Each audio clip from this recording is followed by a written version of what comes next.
مفتی طارق مسعود کے بیانات کے لیے مفتی صاحب کے چینل طارق مسعود موٹیویشنل کو سبسکرائب کریں۔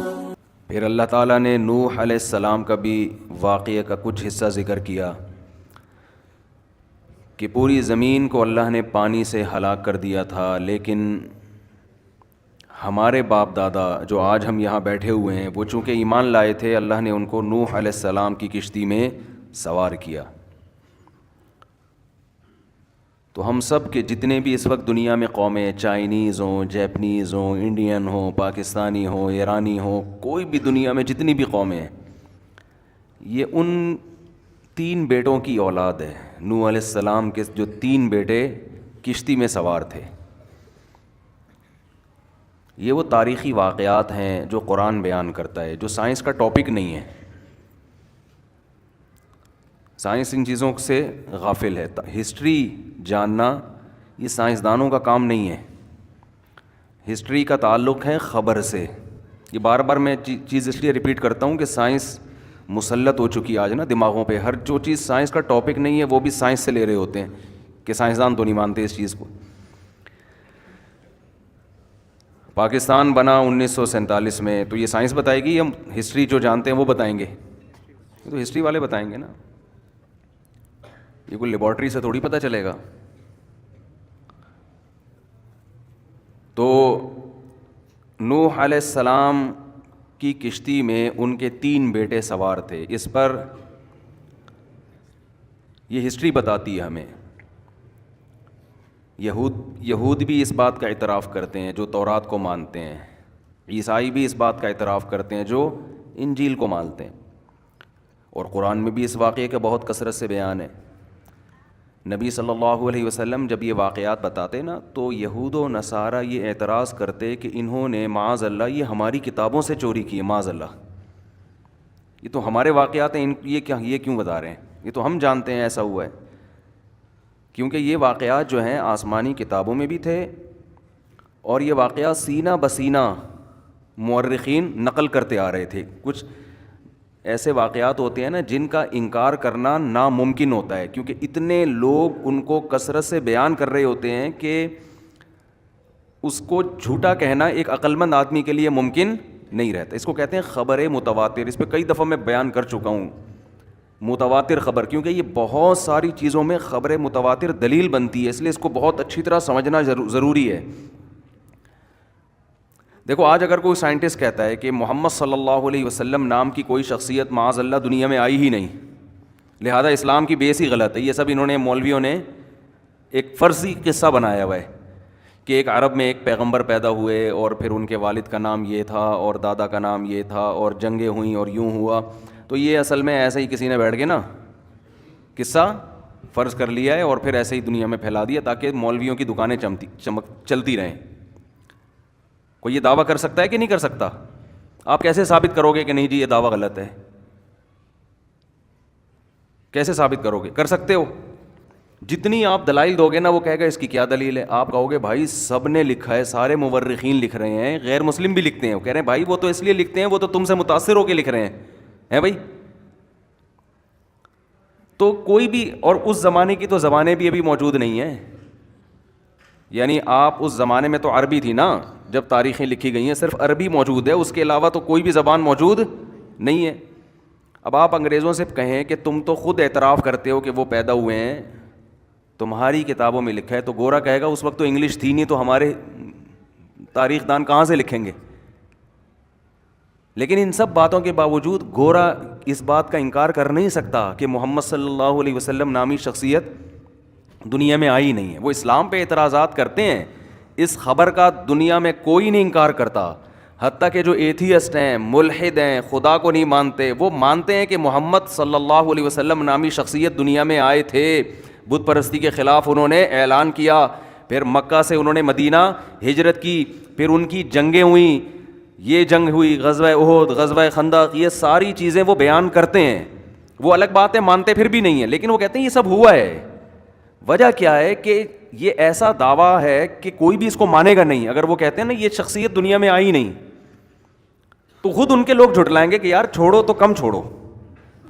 اگر گورنمنٹ نے چھوڑنے پر پابندی نہیں لگائی تو اس کا مطلب یہ نہیں کہ جو چاہے چھوڑ دو، بھائی بعض دفعہ آدمی اتنا بڑا جھوٹ بولتا ہے نا, ہم کہتے ہیں میں اس کو, میری تو یہی ہے, میں کہتا ہوں ٹھیک ہے گورنمنٹ میں جھوٹ بولنے پر کوئی پابندی نہیں ہے, جھوٹ بولنے پر کوئی گناہ بھی نہیں گورنمنٹ کی نظر میں ملتا, نہ کوئی سزا ملتی ہے, شاید بھی چھوڑے پھر وہ اس طرف چلا جاؤں گا میں تو.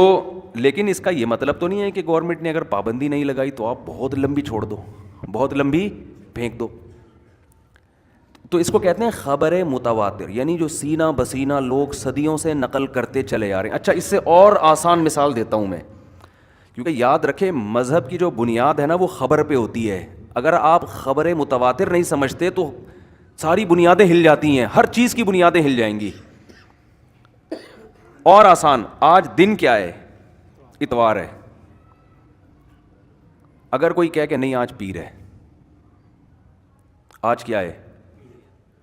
اچھا آپ کو پتہ ہے, آپ اس پیچھے جائیں گے نا 1500 سال پہلے, تو 1500 سال پہلے بھی یہ والا دن اتوار ہی کا دن ہوگا, سمجھ رہے ہیں, سنڈے ہی ہوگا, چاہے کسی اور زبان میں اس کو نام کو چھوڑ دیا ہوا ہو, دن یہی ہوگا.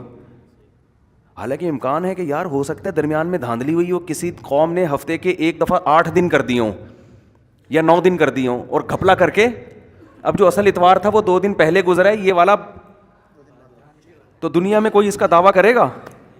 بھائی یہ ممکن نہیں ہے, کیونکہ یہ دھاندلی کرنے کے لیے نا کوئی گول میز کانفرنس ضروری ہے کہ ساری دنیا سے, جنگلوں سے, امریکہ سے, جاپان سے, ساری دنیا کے لوگ فلاسفر اکٹھے ہوں اور وہ اس جھوٹ پہ جمع ہو جائیں کہ یار آج ہے تو اتوار لیکن ہم اس کو منگل کر دیتے ہیں. تو ایسا عملاً ممکن ہے نہیں کہ ساری دنیا میں لوگ اکٹھے ہوں, اتنا بڑا جھوٹ بولیں اور باقی سب خاموش بھی بیٹھے رہیں اس پہ. بھائی جب جمع ہوں گے ایک کہے گا ہے, دوسرا کہے گا بھائی جھوٹ بول رہا ہے, وہ اخبار میں بیان دے دے گا جھوٹ بول رہا ہے. تو یہ چیز ایسی ہے جو اب انسانوں کے کنٹرول میں نہیں ہے. آج اگر اتوار ہے تو اس کا مطلب پکا ڈھکا اتوار ہی ہے, کیونکہ اس میں لوگوں کا جھوٹ پہ جمع ہونا ممکن ہے نہیں. کچھ چیزیں اللہ نے ایسی رکھی ہیں کہ انسان اس کو چینج کرنا چاہے تو وہ چینجیبل ہے ہی نہیں, انسانوں کے ہاتھ سے نکل گئی ہیں وہ. جیسے قرآن اب چینج کرنا کوئی چاہے گا ممکن نہیں ہے, کتنا ہی زور لگا دے ہو نہیں سکتا, قیامت تک کے لیے محفوظ ہو گیا ہے. وجہ کیا ہے کہ بھائی اتنے لوگ حافظ, اتنے لوگ صدیوں سے نقل کرتے آ رہے ہیں, اتنے مصحف چھپ چکے ہیں, اتنی مسجدوں میں تراویحیں ہو رہی ہیں, اتنا ہو رہا ہے کہ اب اگر کوئی اب جب ہی چینج کرنا ممکن ہے کہ جب ساری دنیا کے حافظوں کو آپ بٹھاؤ, ان کو گن پوائنٹ پہ یا کسی طرح لالچ میں کہو کہ یار یہ نیا والا ہم نے نکالا ہے, سب فرض کر لو یہی ہے, اور پرانے نسخے پوری دنیا سے ختم کر دو, اور یہ عملاً ممکن ہے نہیں. رشیا نے یہ کیا تھا نا, پورے ریاست سے قرآن کے تمام نسخے جلا دیے تھے اس نے کہ یہاں قرآن کا نام و نشان ختم ہو جائے. لوگوں نے کیا کیا, وہ تہخانوں میں محفوظ کر لیا اس کو. اب جب آزادی ملی ہے تو تہخانوں سے نکال رہے ہیں, صحیح ہے نا. یہ ممکن نہیں ہے عملاً. تو کچھ چیزیں ایسی ہوتی ہیں جن کو انسان کے بس میں نہیں ہے کہ وہ اس کو کنٹرول کریں, انسان کے بس سے وہ نکل جاتی ہیں. تو ایسی خبروں کو کہا جاتا ہے خبر متواتر. اسی طرح یہ بھی خوب سمجھ لیں, یہ جو چاند کے سال ہیں نا, چاند کے محرم, صفر, ربیع الاول, ربیع الثانی, جمادی الاولی, جمادی الثانیہ, یہ جو چاند کے سال چل رہے ہیں, ہم جب یہ کہتے ہیں نا کہ آج 1443 ہجری ہے 43, اس کا مطلب کیا ہے؟ نبی صلی اللہ علیہ وسلم نے جب مکہ سے مدینہ ہجرت کی تو اس واقعے کو 1442 سال ہو چکے ہیں, 1442 سال. اس میں دھاندلی ممکن نہیں ہے, اس لیے کہ اس وقت سے تاریخیں سال نوٹ کرنا شروع. اب مسلمان دنیا بھر میں پھیل گئے تھے, یہ ممکن نہیں ہے کہ کوئی مسلم اس میں گڑبڑ کرے کہ نہیں جی 1 سال آگے پیچھے کر لو یا 1 مہینہ آگے پیچھے کر لو, ہو نہیں سکتا. تاریخ ایک آگے پیچھے ہو سکتی ہے, جیسے پشاور میں 1 دن پہلے 1 رمضان ہے, ہمارے ہاں اگلے دن 1 رمضان ہے, بس وہ 1 دن کا گھپلا ہوگا, اس سے زیادہ ہو نہیں سکتا. اور وہ گھپلے کا بھی پتہ ہوگا کہ یار وہاں گھپلا ہوا ہے یا یہاں ہوا ہے یا کہیں بھی نہیں ہوا, وہ ایک الگ بحث ہے. لیکن اس سے زیادہ تاریخوں میں ہیر پھیر ممکن ہے نہیں, ممکن نہیں ہے. وجہ اس کی یہ کہ بھائی چاند تو پوری دنیا دیکھ رہی ہے نا, تو اسلام نے جو قمری سال کو, جو چاند کے سالوں پر بنیاد رکھی ہے نا, اس کی ایک حکمت یہ بھی ہے کہ اس میں پوری دنیا متفق ہو کے بھی گھپلا کرنا چاہے تو یہ گھپلا ممکن ہے نہیں. جبکہ اس زمانے میں جو شمسی سال تھے, جو سورج کو دیکھ کے مہینے, جنوری, فیبرری, مارچ, اپریل, اس زمانے میں اس میں گھپلا ممکن تھا. یہی وجہ ہے کہ گورے اس بات کے معترف ہیں کہ یہ جو شمسی سال ہے نا، آج ہم کہتے ہیں سن 22، ہم جو کہتے ہیں نا سن 2022، یعنی حضرت عیسیٰ علیہ السلام کی ولادت کو 2021 سال گزر چکے ہیں، 2022واں سال شروع ہے. تو عیسائی اس بات کے معترف ہیں کہ یہ 100% یقینی نہیں ہے، اس میں گھپلا کیا گیا ہے حکمرانوں کی طرف سے، مہینوں میں گھپلے ہوئے ہیں کہ فروری کو تھوڑا سائڈ پہ لے جاؤ، مارچ کو تھوڑا آگے لے آؤ. یہ گھپلے درمیان میں ہوئے ہیں، بہت بڑے پیمانے پر نہیں ہوا، لیکن پوپ نے کیے ہیں اپنے، کچھ کوئی بھی مفاد تھا کسی کا. لیکن اب ممکن نہیں ہے، کیونکہ اب تو سائنس نے اتنی ترقی کر لی تو پوری دنیا میں پھیل گیا نا یہ. اس وقت امکان تھا اس بات کا، چاند کا امکان نہیں تھا، کیونکہ چاند میں کیا ہوتا ہے کہ وہ چاند اپنی تاریخیں کیلنڈر بنا کے خود بتا رہا ہوتا ہے. جب بلند ہوتا ہے نا آسمان پہ، جب 14ویں کا ہوگا تو کسی میں دم ہی نہیں ہے کہ اس کو پہلی کا چاند بول دے. صحیح ہے نا. پھر جب غائب ہوگا تو یقیناً اگلا مہینہ ہی شروع ہو رہا ہے. اس میں کوئی دنیا کی طاقت یہ کر نہیں سکتی تھی کہ اگلا مہینہ شروع نہیں ہو رہا. تو اس میں گھپلے کا امکان تھا ہی نہیں. اس لیے اسلام نے اصل رکھا چاند کے سال کو، اور دوسرے نمبر پہ رکھا شمسی سال کو، کہ سورج کا سال ہے وہ دوسرے. لیکن اسلام کی جو بیسک عبادتیں ہوں گی کس پہ ہوں گی؟ وہ چاند پہ چلیں گی. گو کہ اس زمانے میں مشرکین بھی مہینوں کو آگے پیچھے کرتے تھے، لیکن وہ مہینوں کو آگے پیچھے اس معنی میں کرتے تھے، جیسے قرآن میں آتا ہے نا انما النسیء زیادۃ فی الکفر. وہ مہینوں کو نا وہ یہ کر لیا کرتے تھے کہ محرم میں لڑائی منع تھی. اب جب انہوں نے لڑنا ہوتا تو کہتے یہ سفر کر لو، محرم کو اگلے مہینے لے جاؤ. ٹھیک ہے نا. تو نام چینج تو ہو سکتا ہے، جیسے آج اتوار کو ہم پیار سے پیر کہہ دیں اور کل پھر ہم اتوار کر لیں.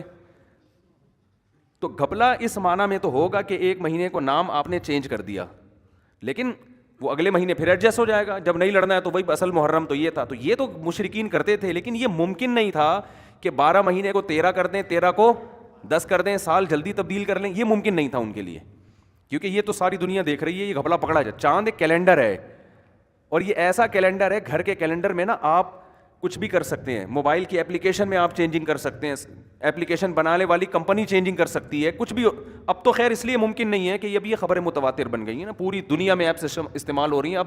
اب شمسی سالوں میں تبدیلی ممکن نہیں ہے، لیکن جب اسلام دنیا میں آیا تھا تو یہ جو سورج سے کاؤنٹ کیا جاتا ہے نا، اس میں تبدیلی ممکن تھی، کیونکہ یہ ماہرین فلکیات کیلکولیشن کرتے تھے، اور ماہرین فلکیات لاکھوں میں ایک ہوتے تھے.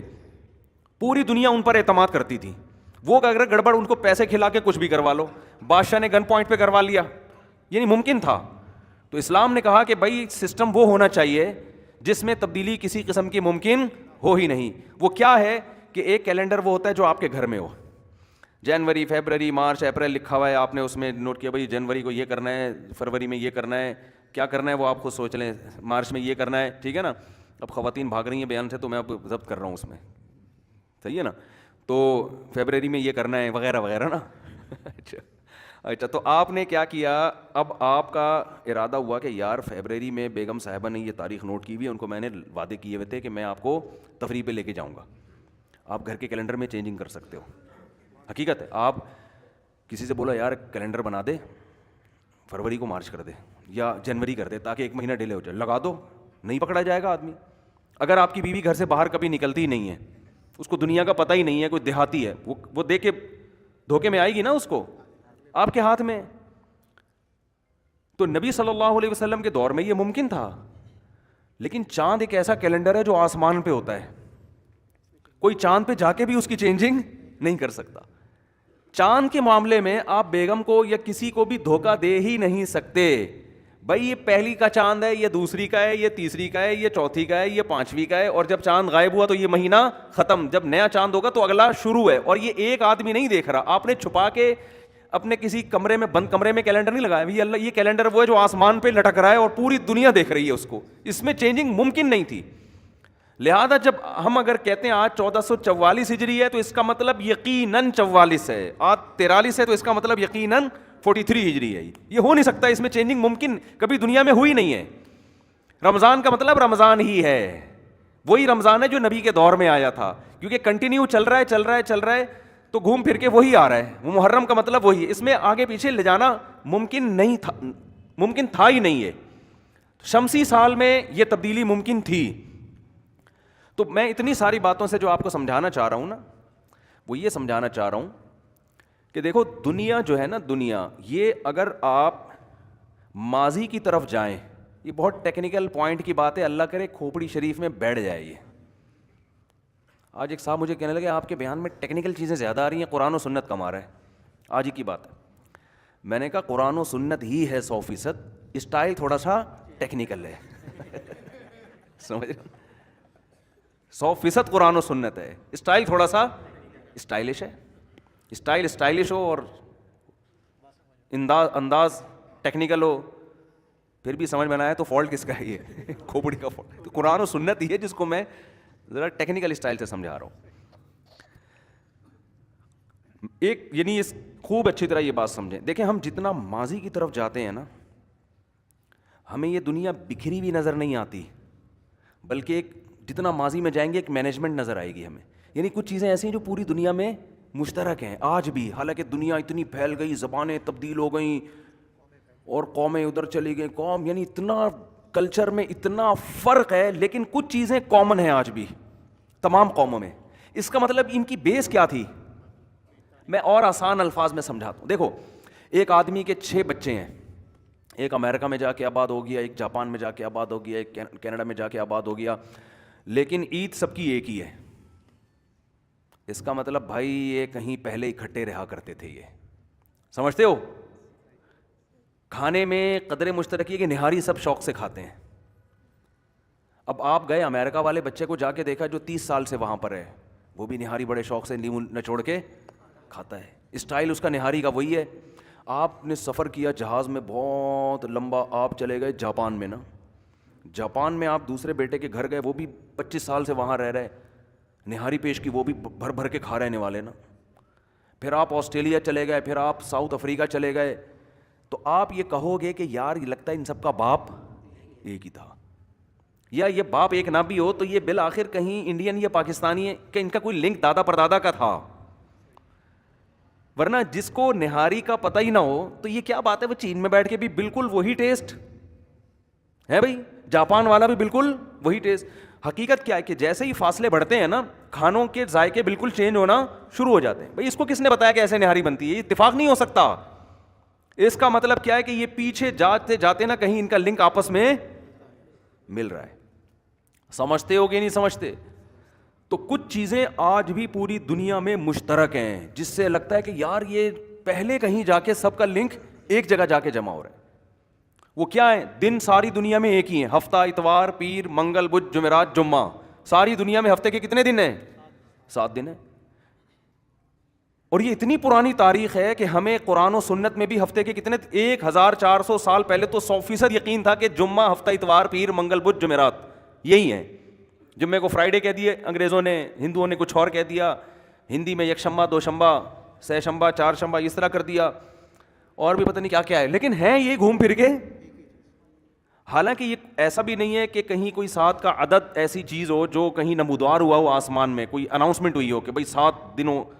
یعنی یہ کیوں ہم پوری دنیا میں گھوم پھر کے اسی کو گھما پھرا کے لا رہے ہیں؟ اس کا مطلب بھائی یہ کوئی پیچھے کوئی جاتے جاتے نا، اور ہم جتنا ماضی میں جائیں گے ہمیں سب سے پہلے اسلام ملتا ہے.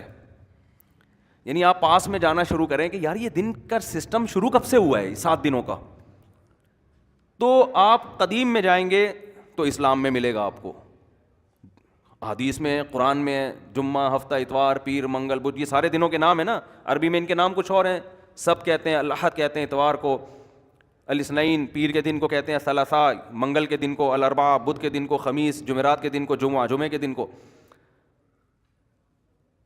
تو اس سے بھی پہلے جائیں گے تو آپ کو عیسائیوں کی کتابوں میں بھی یہ ملے گا، حضرت عیسیٰ علیہ السلام کے دور میں بھی ملے گا. یعنی ہم عیسیٰ علیہ السلام کا مطلب کیا، 2022 چل رہے ہیں نا، تو ہم 2100 سال پہلے پیچھے چلے جائیں، وہاں بھی آپ کو جمعہ ہفتہ اتوار پیر منگل بدھ ملے گا. پوری عیسائیت اسی پر ہے. اتوار کا دن ان کے لیے کیا تھا؟ مقدس. اس سے اور پیچھے جائیں آپ، موسیٰ علیہ الصلاۃ والسلام جن کی تاریخ اور بھی زیادہ پرانی ہے. یعنی تقریباً ابراہیم علیہ السلام، ہمیں ابراہیم علیہ السلام کی جو تاریخ ہے تقریباً آج سے 4000 سال پہلے ہے. ٹھیک ہے نا. پھر انہی کی اولاد میں یعقوب علیہ السلام، پھر یوسف علیہ السلام، پھر مصر میں موسیٰ علیہ السلام. تو ہم فرض کر سکتے ہیں کہ 4000 اور 2000 کے درمیان میں کوئی ہوگا 3000 سال فرض کر لیں آپ. ایکوریٹ تاریخ تو ہمیں معلوم نہیں ہے نا. 3000 سال پہلے ہم جاتے ہیں تو موسیٰ علیہ السلام میں بھی ہفتے کا دن مقدس تھا. تو یار 3000 سال پہلے بھی ہفتے کے یہی 7 دن تھے. اس کا مطلب یہ وہ نہاری ہے جو موسیٰ علیہ السلام کے دور میں بھی بنتی تھی. اس نہاری کو نہ چائنا والوں نے چھوڑا, نہ جاپان والوں نے چھوڑا, نہ افریقہ والوں نے چھوڑا. نہیں آ رہی سمجھ میرا خیال ہے بات. یہ وہ نہاری ہے. قرآن کہتا ہے کہ اللہ نے 7 دن بنائے ہیں. اس سے صاف پتہ چلتا ہے کہ یہ پیغمبروں کی تعلیمات تھیں کہ ہفتے کو 7 دنوں میں ڈیوائڈ کرنا.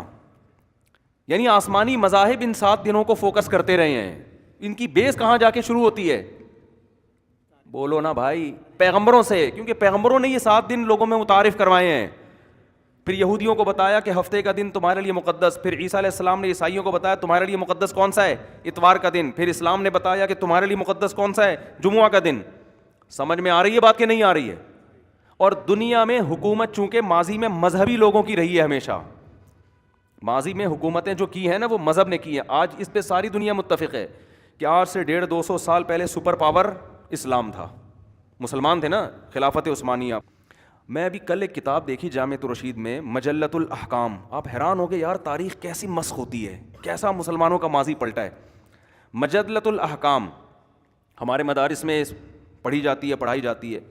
خلافت عثمانیہ میں جو اسلامک لا تھا نا, جو قرآن سے, حدیث سے, فقہ کی کتابوں سے اخذ کر کے, ایک جزیے نہیں ہوتے جیسے آپ جب کسی وکیل سے رابطہ کریں تو اتنی موٹی موٹی کتابیں دکھائے گا نا آپ کو, آرٹیکل فلاں کے تحت یہ حکم ہے, آرٹیکل فلاں کے تحت یہ سزا ہے, فلاں وہ اتنی لمبی لمبی آج کل جو انگلش میں کتابیں ہوتی ہیں وکیل پڑھتے ہیں, پھر جج عدالت میں وہ بتاتے ہیں کہ فلاں کتاب کے صفحہ نمبر 20 پہ 5000 روپے پڑے ہوئے ہیں.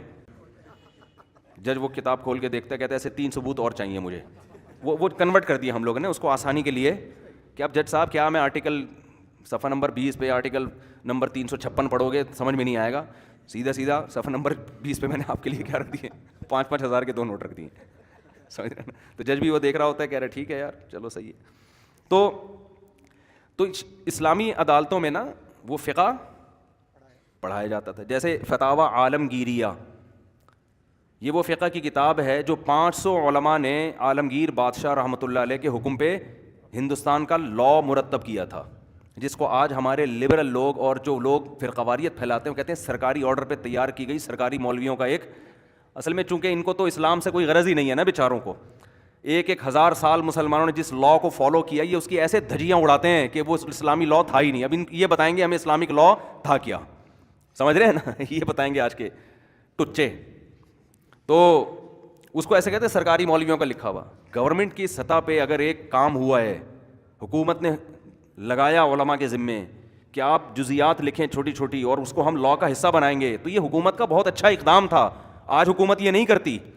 یہ کام سعودی عرب میں بھی ہوا ہے, تو وہاں کے علماء کو تو کوئی حکومت کا ٹچا نہیں کہتا, اس لیے کہ پتہ ہے کہ سعودی عرب میں پابندی لگے گی.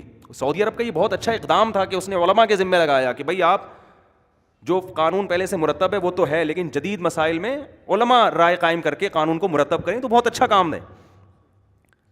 تو آپ یہ دیکھیں کہ کیا اسلامی حکومت تھی کہ چونکہ بہت بڑی دنیا میں خلافت عثمانیہ تھی اور وہ آئین کا حصہ تھا, وہ لا مجلۃ الاحکام العدلیہ, عدالتی قوانین, تو گورے بھی اس کی شرح لکھا کرتے تھے بیٹھ کے, سمجھ رہے ہیں.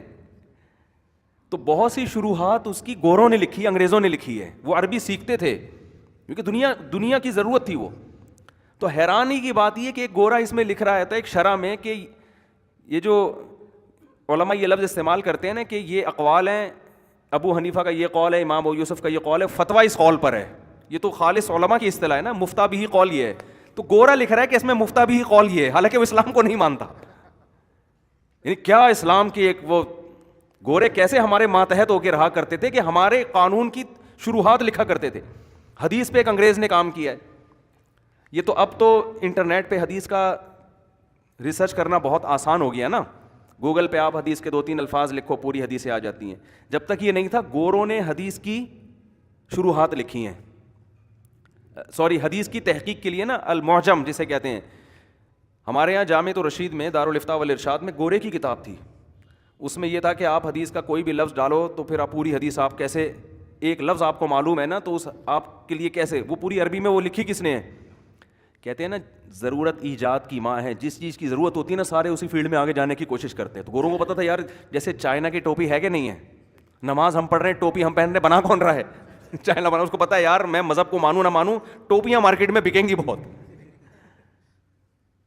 تو گورے ہمارے ماتحت رہا کرتے تھے اور ہمارے حکام کی شروحات لکھ رہے ہیں, اور اس میں لکھ رہے ہیں ابو حنیفہ کا, گورا لکھ رہا ہے ابو حنیفہ کا یہ قول ہے, ابو یوسف کا یہ قول ہے, فتویٰ اس فلاں قول پر ہے, ٹھیک ہے نا, مفتیٰ بھی قول ہی ہے.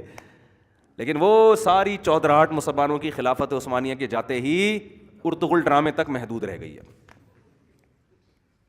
تو کم از کم طیب اردگان کا یہ خاندانی کام ہے, اور عمران خان کا بھی یہ خاندانی کام ہے کہ اس ارطغرل ڈرامے کو عمران خان نے ملک میں چلایا ہے. جب ہماری عمران خان سے ملاقات ہوئی تو انہوں نے وزیر اعظم نے بتایا کہ میں نے اس ڈرامے کو ملک میں پھیلانے کی کوشش کی ہے, اسی بیس پہ کوشش کی ہے کہ مسلمانوں کو اس کا اصل کلچر دکھایا جائے. عمران خان اچھا آدمی ہو یا نہیں ہو, یہ والا کام بہرحال اچھا کیا, کیونکہ میں کہیں کوئی تعریف کر دوں تو میرے پیچھے ایک یلغار کہ اس کو اچھا کہہ دیا تو مہنگائی اضافہ ہو گیا. میں کب کہہ رہا ہوں کہ سارے کام اچھے کر رہے ہیں بھائی عمران خان دوسری شادی نہیں کر رہا, بالکل بھی اچھا نہیں کر رہا یہ, ہاں نا. میرے لحاظ سے تو یہ بھی آپ کے پاس وسائل بھی ہیں, آپ وزیر اعظم ہو, آپ کی صحت بھی ہے, آپ 4 عورتوں کو ٹھکانہ دے سکتے ہو, تو آپ کیوں ایک پر اکتفا کیا ہوا ہے آپ نے بھائی؟ سیدھی سی بات ہے, ہماری تو کھوپڑی میں یہ بات نہیں آتی. تو سارے کام عمران خان تھوڑی اچھا کر رہا ہے, مہنگائی میں اضافہ بھی ہو رہا ہے, سب کچھ ہو رہا ہے, لیکن یہ والا کام بہرحال کیا کیا, اچھا کیا. اس سے کم از کم مسلمانوں کو یہ پتہ چل گیا کہ ہم ہمیشہ سے مکھنچو نہیں رہے ہیں جیسے اب ہے نا ہم. ورنہ ہماری جو نئی جنریشن ہے نا وہ سمجھتی ہے ہم ہمیشہ سے ہی ایسے ہیں, بیکار فضول. ہماری نئی جنریشن یہی سمجھتی ہے ہم نے دنیا میں کبھی حکومت ہی نہیں کی ہے, ہمیشہ سے یہی ہمارے باپ تھے. ایسا نہیں ہے بھائی, بڑا خاندانی ہمارا ماضی تھا, بہت خاندانی ماضی تھا ہمارا. دنیا ہم سے پوچھتی تھی, دنیا ہم سے سیکھتی تھی. تو اور یہ زیادہ پرانے قصے نہیں ہیں, تھوڑا ہی عرصہ ہوا ہے. پورا ہندوستان تو ابھی کی بات ہے. ہندوستان میں تو آپ جو مغلیہ دور حکومت تھا, اور جامعۃ الرشید نے ڈاکومنٹری بنائی ہے وہ دیکھ لیے گا. خیر, تو اصل بات میں جو عرض کر رہا تھا, کیا عرض کر رہا تھا وہ تو میں اصل کرتا, ہماری اصل سب کی ایک ہے, لیکن اس کی مثال کیا دے رہا تھا میں اس پہ. ہاں, تو میں یہ عرض کر رہا تھا کہ آپ ماضی جاتے رہیں گے تو یہ ہفتے کے 7 دن آپ کو ابراہیم علیہ السلام کے دور میں بھی ملیں گے. یعنی ہاں, میں یہ عرض کر رہا تھا کہ اس سے پہلے جو خلافتیں قائم ہوئی ہیں وہ بڑی بڑی دنیا میں جو حکومتیں چلی ہیں اسلام کی چلی ہیں, سمجھ رہے ہیں نا. یورپ تک مسلمان داخل ہونے والے تھے, تو یہ بھی مذہبی حکومت تھی یا لبرل لوگوں کی حکومت تھی؟ بولو نا, یہ میں کچھ سمجھانا چاہ رہا ہوں اس سے. اتنی بڑے حصے پر حکومت کس نے کی؟ مذہب نے, اور آسمانی مذہب نے. اچھا, اس سے پہلے جو دنیا میں بڑی بڑی خلافتیں قائم ہوئی ہیں وہ عیسائیوں کی ہوئی ہیں, سمجھتے ہو؟ وہ کس کی ہوئی ہیں؟ عیسائیوں نے وہ چودراہٹ کی ہے دنیا میں جو عیسائیوں کے بعد مسلمانوں نے کی ہے. آپ دیکھیں تاریخ دان اس پر متفق ہیں, وہ جو ان کا روب اور دبدبا فلسطین, ان کے بہت بڑی خلافتیں عیسائیوں کی قائم ہوئی ہیں. تبھی آپ کو پوری دنیا میں چرچ نظر آئیں گے, قدیم صدیوں پرانے چرچ. اس دور میں ایسی لبرل گورنمنٹ نہیں ہوا کرتی تھیں کہ حکومت پارسیوں کی ہے تو چرچ بھی بن رہے ہیں وہاں پہ, ایسا پہلے نہیں ہوا کرتا تھا. اگر چرچ کہیں ہے قدیم چرچ, اس کا مطلب یہاں عیسائیوں نے حکومت کی ہے, ورنہ یہ چرچ نہیں ہوتے تھے پہلے, کوئی بننے تھوڑی دیتا تھا پہلے. عیسائیوں سے پہلے دنیا پہ حکومت جو کی ہے وہ کس نے کی ہے؟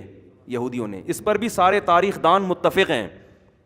آپ یہ بات دیکھو قدر مشترک کہ یار حکومت ہمیشہ مذہب کے ہاتھ میں آ رہی, آسمانی مذہب کے ہاتھ میں نہیں آ رہی. بات سمجھ میں وجہ کیا ہے کہ آسمانی مذاہب کے علاوہ دنیا میں جتنے لوگ تھے نا وہ کسی ایک چھتری کے نیچے تھے ہی نہیں.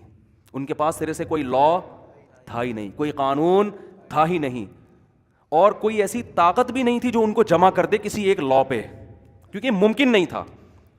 یہودیوں کا اگر پوری دنیا میں یہودیوں کو ایک لا کی اور ایک چھتری کے تحت جمع کیا ہے تو یہ پیغمبروں کے بغیر یہ کام عقلاً ممکن ہی نہیں تھا. تو یہ خود پیغمبروں کی صداقت کی بہت بڑی دلیل ہے. بہت مشکل ہے بھائی بات سمجھانا, بہت مشکل ہے. دیکھو یہ جب ممکن ہے جب کوئی ایسی شخصیت آ جائے جس کے سامنے سب ہتھیار ڈال دیں کہ ہم آپ کو مانتے ہیں, اور یہ اس وقت تک ممکن نہیں ہے جب تک اس پیغمبر کے ہاتھ پہ ایسے مخیر العقول, تھوڑی گاڑی اردو ہے, یعنی ایسے معجزے نہ ظاہر ہوں جن کو عقل کہے کہ یہ خدا کی مدد کے بغیر ممکن ہے ہی نہیں. مثال کے طور پر ہم یہودیوں سے لے کے چلتے ہیں. آج یہودیوں سے پہلے کی تاریخ تو ہمیں معلوم نہیں ہے نا, میں تو آج کے تاریخ دانوں کو کے حوالہ دے رہا ہوں. انگریز بھی متفق ہیں, یہودی بھی متفق ہیں, ہندو بھی وہ جو بھی ہسٹری پڑھے گا وہ کہے گا یار دنیا میں سب سے قدیم حکومت کس کی قائم ہوئی ہے, بولو یہود کی. سب سے خاندانی حکومت ماضی میں جو ہمیں جس کے آثار ملتے ہیں یہود کے ملتے ہیں. سوال پیدا ہوتا ہے ان کو ایک لا کے تحت جمع کس نے کیا, ان کو مہذب بنایا کس نے؟ اس وقت تو تہذیب تھی نہیں, تہذیب آپ کو یہودیوں میں ملے گی ماضی میں, اس کے علاوہ آپ کو تہذیب نہیں ملے گی. بہن سے نکاح کا آپ کو ملے گا ماضی میں ان لوگوں میں, ماں سے نکاح کے تصورات میں پارسیوں میں ہوتا تھا, ماں سے نکاح, پھپھی سے نکاح, خالہ سے نکاح, یہودیوں میں نہیں تھا. تو یہ ساروں کو ایک چھتری کے تحت جمع کس نے کیا؟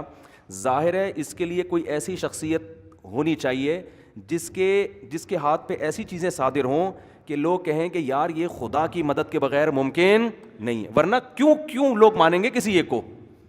سمجھ میں آ رہی ہے بات کہ نہیں آ رہی؟ ورنہ تو جس کی لاٹھی اس کی بھینس. اور لاٹھی کے ذریعے حکومت جو حاصل کرتے ہیں نا, یا تو پیچھے نظریہ ہوگا یا بدماشی ہوگی. اگر بدماشی ہوتی تو لا اتنا بہترین مرتب نہ کیا جاتا کہ جس میں ماں کے حقوق ہیں, جس میں باپ کے حقوق ہیں, جس میں زنا کو حرام قرار دیا جا رہا ہے, جس میں شراب کو حرام قرار دیا جا رہا ہے. یہودیوں کے مذہب میں تو شراب بھی حرام, سود بھی حرام, زنا بھی حرام. تو اگر یہ بدماشی کے ذریعے دنیا میں رائج ہوا تھا تو بدماش تو ان چیزوں کو حرام کرتا ہے, یہ اجازت کر دیتا ہے اس کی, وہ تو خود شراب پیتا ہے نا.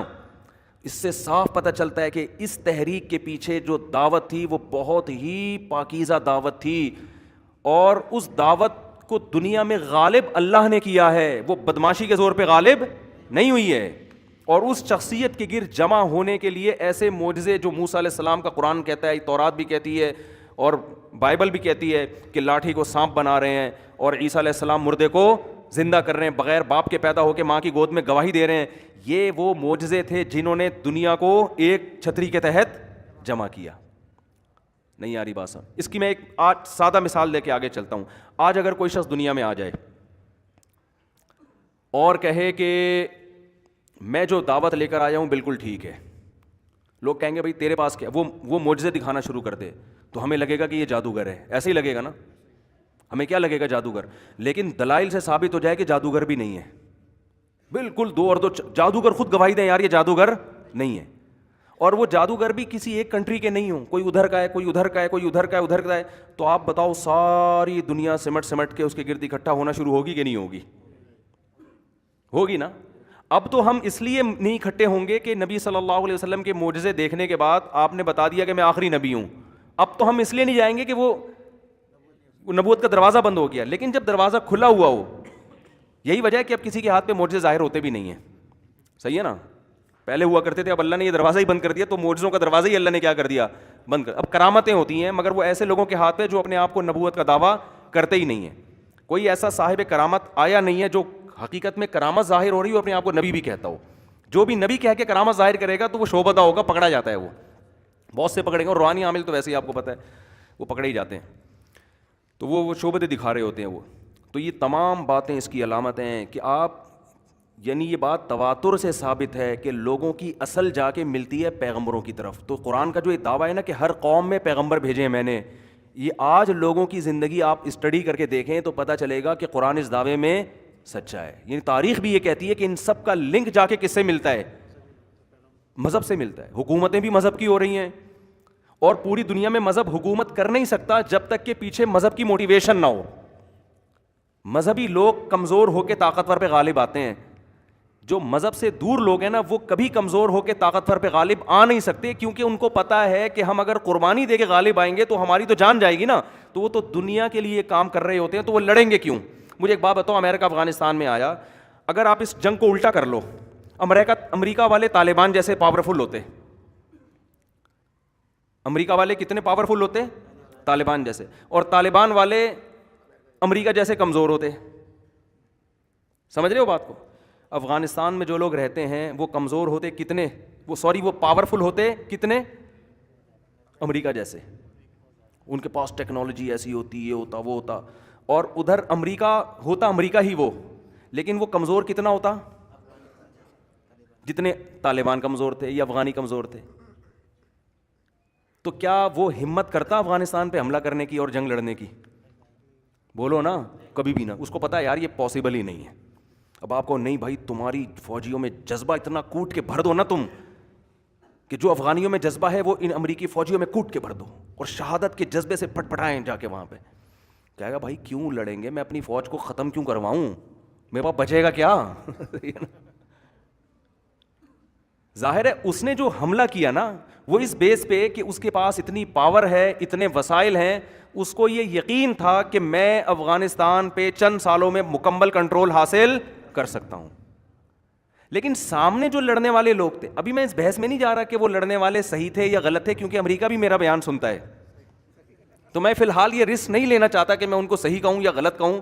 غلط کہوں تو وہ مجھے ماریں گے, صحیح کہوں تو وہ مجھے مارے گا. ہم اس بحث میں ہی نہیں پڑھتے, ہم تو مثال دے رہے ہیں. مثال دینے پر گورنمنٹ کی طرف سے کوئی پابندی نہیں ہے.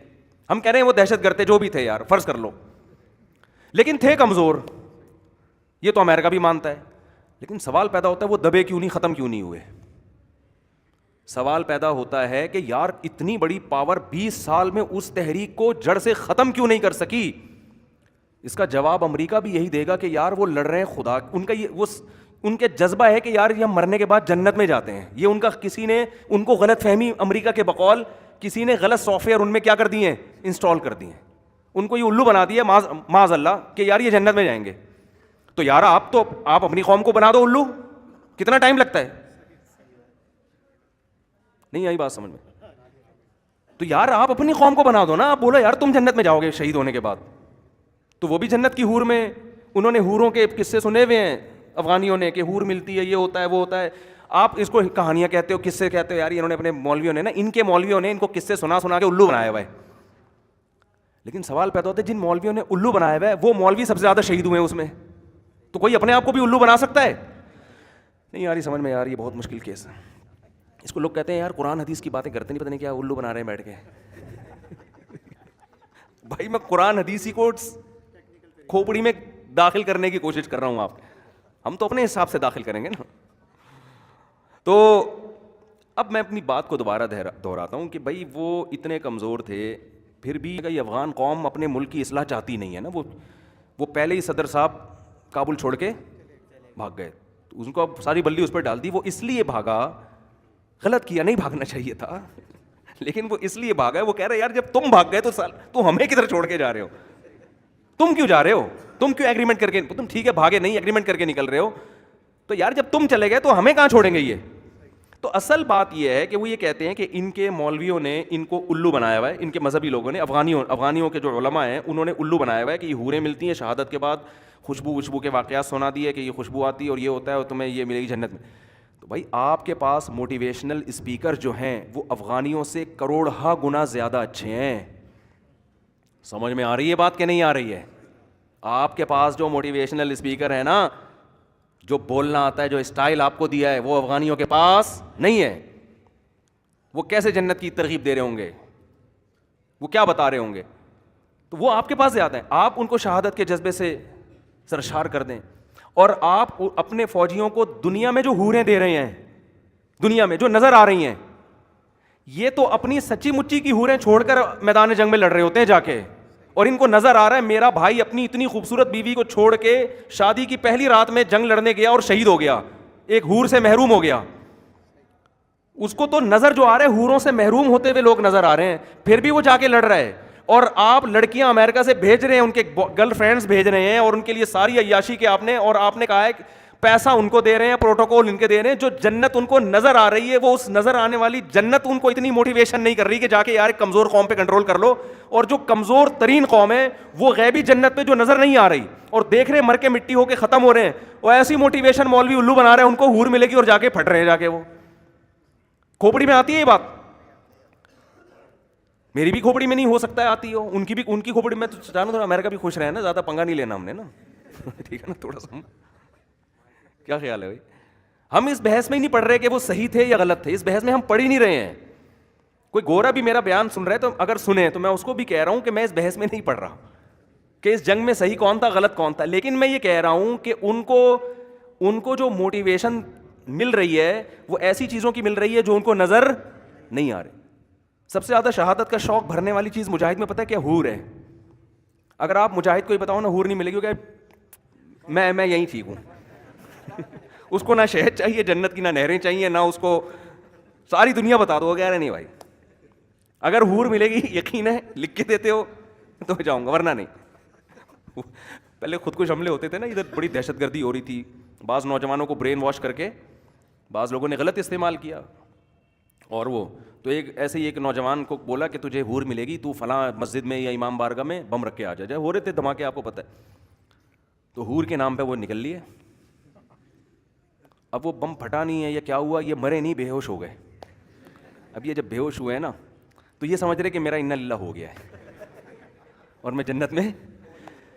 تو پولیس نے پکڑ لیا، بے ہوش تھا تو ہاسپٹل میں پولیس لے کر گئی کہ اب یہ ہوش آئے گا تو لگائیں گے چترول اس کو. تو جیسے اس کی آنکھ کھلی ہے کالی کلوٹی سی نرس کھڑی ہوئی تھی، تو فوراً اس کا ہاتھ پکڑ کے بولتا ہے باقی ہورے کدھر ہیں؟ کہتے ہیں باقی ہورے. پولیس والوں کا بھی تجھے بتا دیں باقی ہورے کہاں ہیں. 2-4 لوگوں کو الو بنایا جا سکتا ہے، مذہبی لوگ کرتے ہیں یہ کام. 2-4 لوگ ہوتے ہیں جن کو الو بنا دیا آپ نے، یہ ملے گا وہ ملے گا. ہوتا ہے، ایسے واقعات ہوئے ہیں. غلط فرقوں نے بنا دیا کہ تم خودکشی کر لو تو تمہیں یہ ملے گا، یہ ہوتا ہے. لیکن یہ بہت محدود پیمانے پر ہوتا ہے. ساری قوم پوری نیشن الو نہیں بنتی. ہوتے ہیں 2-4 لوگ، یہاں بھی ہوئے ہیں، پاکستان میں بھی ہوئے ہیں. ایک فرقے کو بولا کہ تو اس فرقے کے مولانا کو جا کے قتل کر دے تجھے جنت ملے گی. وہ پاگل یہ نہیں دیکھ رہا کہ یار یہ اس قتل و غارت پہ جنت کیوں ملے گی بھائی ہمیں. ایک ہوتا ہے ملک کے ڈیفینس میں لڑنا، ایک ہوتا ہے آپ کسی فرقے کے مفاد میں کسی دوسرے کو، اس پہ جنت نہیں ملتی. لیکن پھر بھی غلط گائیڈ ہوتے ہیں، برین واش ہوتا ہے. لیکن پوری نیشن اور پوری قوم، اور ایک دن کے لیے نہیں، اتنے لمبی طویل جنگیں، اور آج سے نہیں لڑتے چلے آ رہے ہیں. نسلیں تباہ ہو گئی. ایک گھر سے 10 جوانوں کے جنازے اٹھ رہے ہیں. ان جنازوں کو دیکھ کے بھی بجائے حوصلے پست ہونے کے اور حوصلے بلند ہو رہے ہیں. او بھائی یہ اسباب کی دنیا میں ممکن نہیں ہے. یہ ایسی موٹیویشن پر ہی ممکن ہے جب موٹیویشن بہت تگڑی ہو اور اس پہ اس کے صحیح ہونے کے دلائل قائم ہو چکے ہوں. سمجھتے ہو کہ نہیں سمجھتے؟ آپ غزوہ احد میں دیکھو، ایک صحابی نبی کے پاس آئے، لڑائی ہو رہی ہے، یا رسول اللہ اگر میں شہید ہو گیا مجھے جنت ملے گی؟ فرمایا ہاں. کھجور کھا رہے تھے. انہوں نے کہا یار یہ کھجور کا زمانہ تو بہت طویل ہے، جنت اتنی قریب. دیکھو یہ ابھی آپ کہہ رہے ہو کہ ماشاء اللہ ان کا ایمان اتنا مضبوط تھا. جنگ لگی ہوئی ہو نا سامنے، اور پھر کوئی مولوی کہتے مرے گا تو جنت میں جائے گا. آدمی کہے گا تو مر جا کے میں پھر میں نہیں جا رہا جنت میں. حقیقت بتا رہا ہوں آپ کو میں، یہ واقعہ ہلکا نہیں ہے. کوئی بھی نہیں لڑتا جا کے. جب جنگ چھڑتی ہے دھماکے ہوتے ہیں آدمی کہتا ہے نکل بھائی یہاں سے، ٹائم پہ جنت میں جائیں وہ زیادہ بہتر ہے ٹائم سے پہلے. اور وہ صحابی ٹائم سے پہلے جنت میں جانے کی کوشش کر رہے ہیں. ٹائم تو یہ تھا کہ بھائی کچھ کھجوریں کھا لوں، طاقت آئے گی جسم میں، پھر جا کے لڑوں گا میں. لیکن ان کو اتنا یقین یار یہ کھجور ختم ہونے کا زمانہ تو بہت طویل ہے، جنت بالکل سامنے ہے. گئے لڑے اور شہید ہو گئے. وجہ کیا تھی؟ انہوں نے پیغمبر کے معجزے اپنی آنکھوں سے دیکھے. پیغمبر کی دیکھو جو بھی شعبت بازیاں دکھاتا ہے نا اس کی سیرت بے داغ نہیں ہوتی. آپ کو جتنے دنیا میں شعبت باز نظر آئیں گے 1 نمبر کے 2 نمبر ہوں گے. وہ حقیقت بتا رہا ہوں. آپ کی گھڑی بتا دی کون سی پہنی ہوئی، ہوتا ہے نا یہ بات. آپ کے بٹوا یہ بھی پتہ نہیں کس نے نیل لگا دیا ہے، یہ گھر سے نہیں لگائی ہے. ہمارے ایک شاگرد کو میں نے یہ دھونے کے لیے دیا، اس نے پتہ نہیں کیا دھبا لگا دیا. میں بار بار اس کو یوں کر کے چھپا رہا ہوں. ٹھیک ہے نا. اب یا تو یہ پورا ہی نیلا کر دو، اب یہ دھبا اتر نہیں رہا. یہ تو کیا ہوتا ہے کہ انہوں نے پیغمبر کے معجزے اپنی آنکھوں سے دیکھے. ہمیں عرض کر رہا تھا کہ جو شعبدے باز ہوتے ہیں نا وہ 2 نمبر ہوتے ہیں. آپ ان کی محفل میں بیٹھو گے تو آپ کو لگے گا یہ بندہ باتوں کو گھمانے کا ماہر. وہ شعبتیں کر اس لیے ہوتے ہیں کہ لوگوں سے پیسہ گھسیٹیں. گورے میں ایک اچھی بات پتہ ہے کیا ہے؟ گورے جب شعبتیں بازیاں دکھاتے ہیں نا اس کو روحانیت کا ٹوپی ڈرامہ نہیں لگاتے اس پہ. وہ کہتے ہیں میجک ہے، بس نظر کا دھوکہ ہے. لوگ پھر بھی کلیپنگ کرتے ہیں، تالیاں بجاتے ہیں، پیسے دیتے ہیں. یہ جائز ہے.